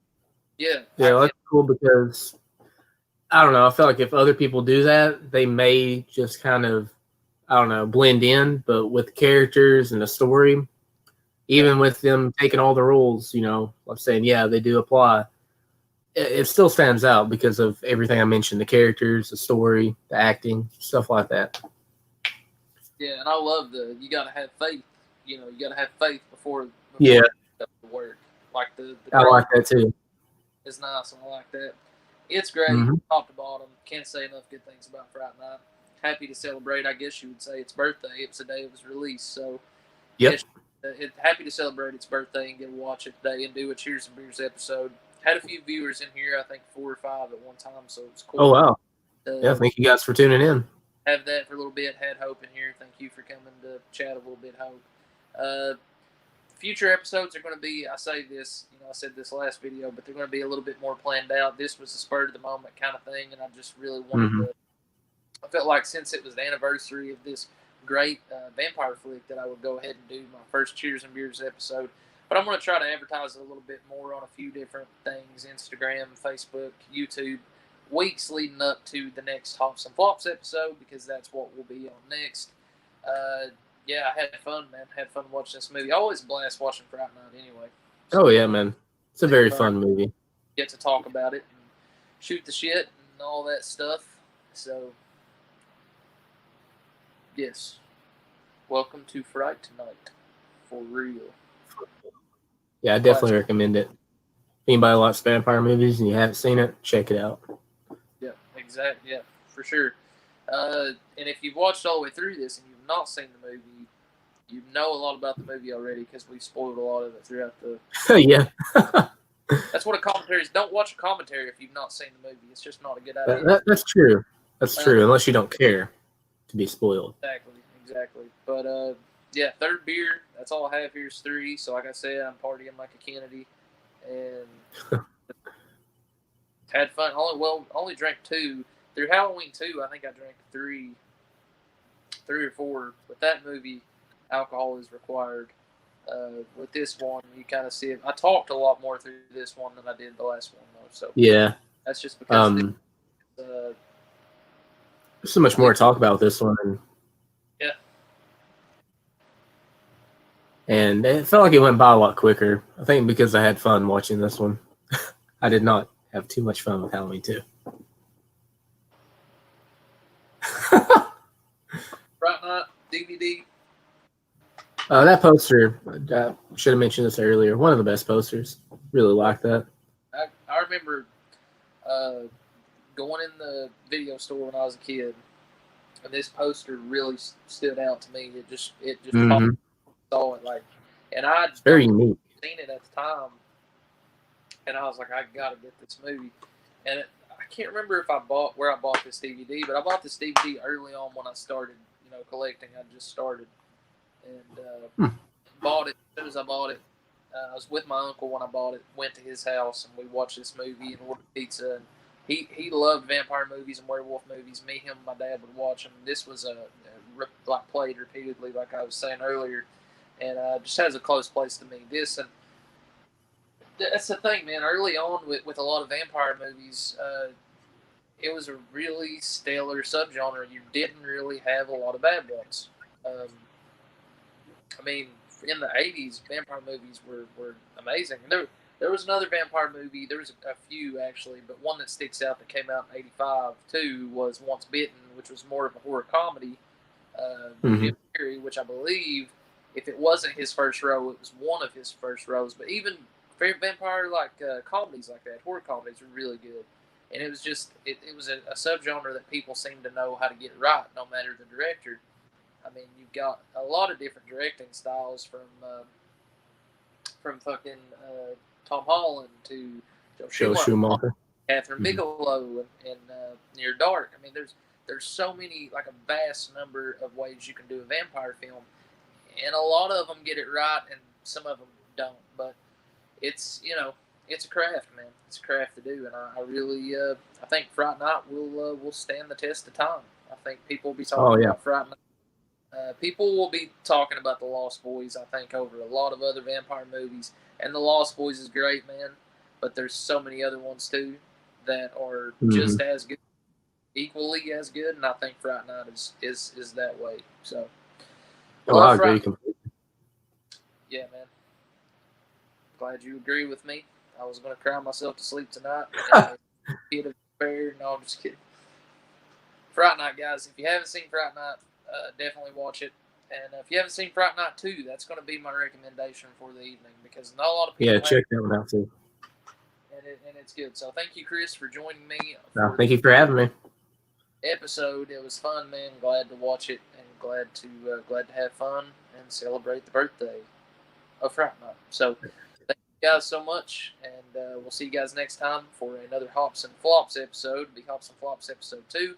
Comment down below. Let us know what you'd like to see in that video, and it will be taken into consideration. I'm the Jay Sloan, and I was joined by Chris Brock. Thank you guys so much for watching. Comment and subscribe. And as always, guys, keep it horrid. Peace. Bye. Bye.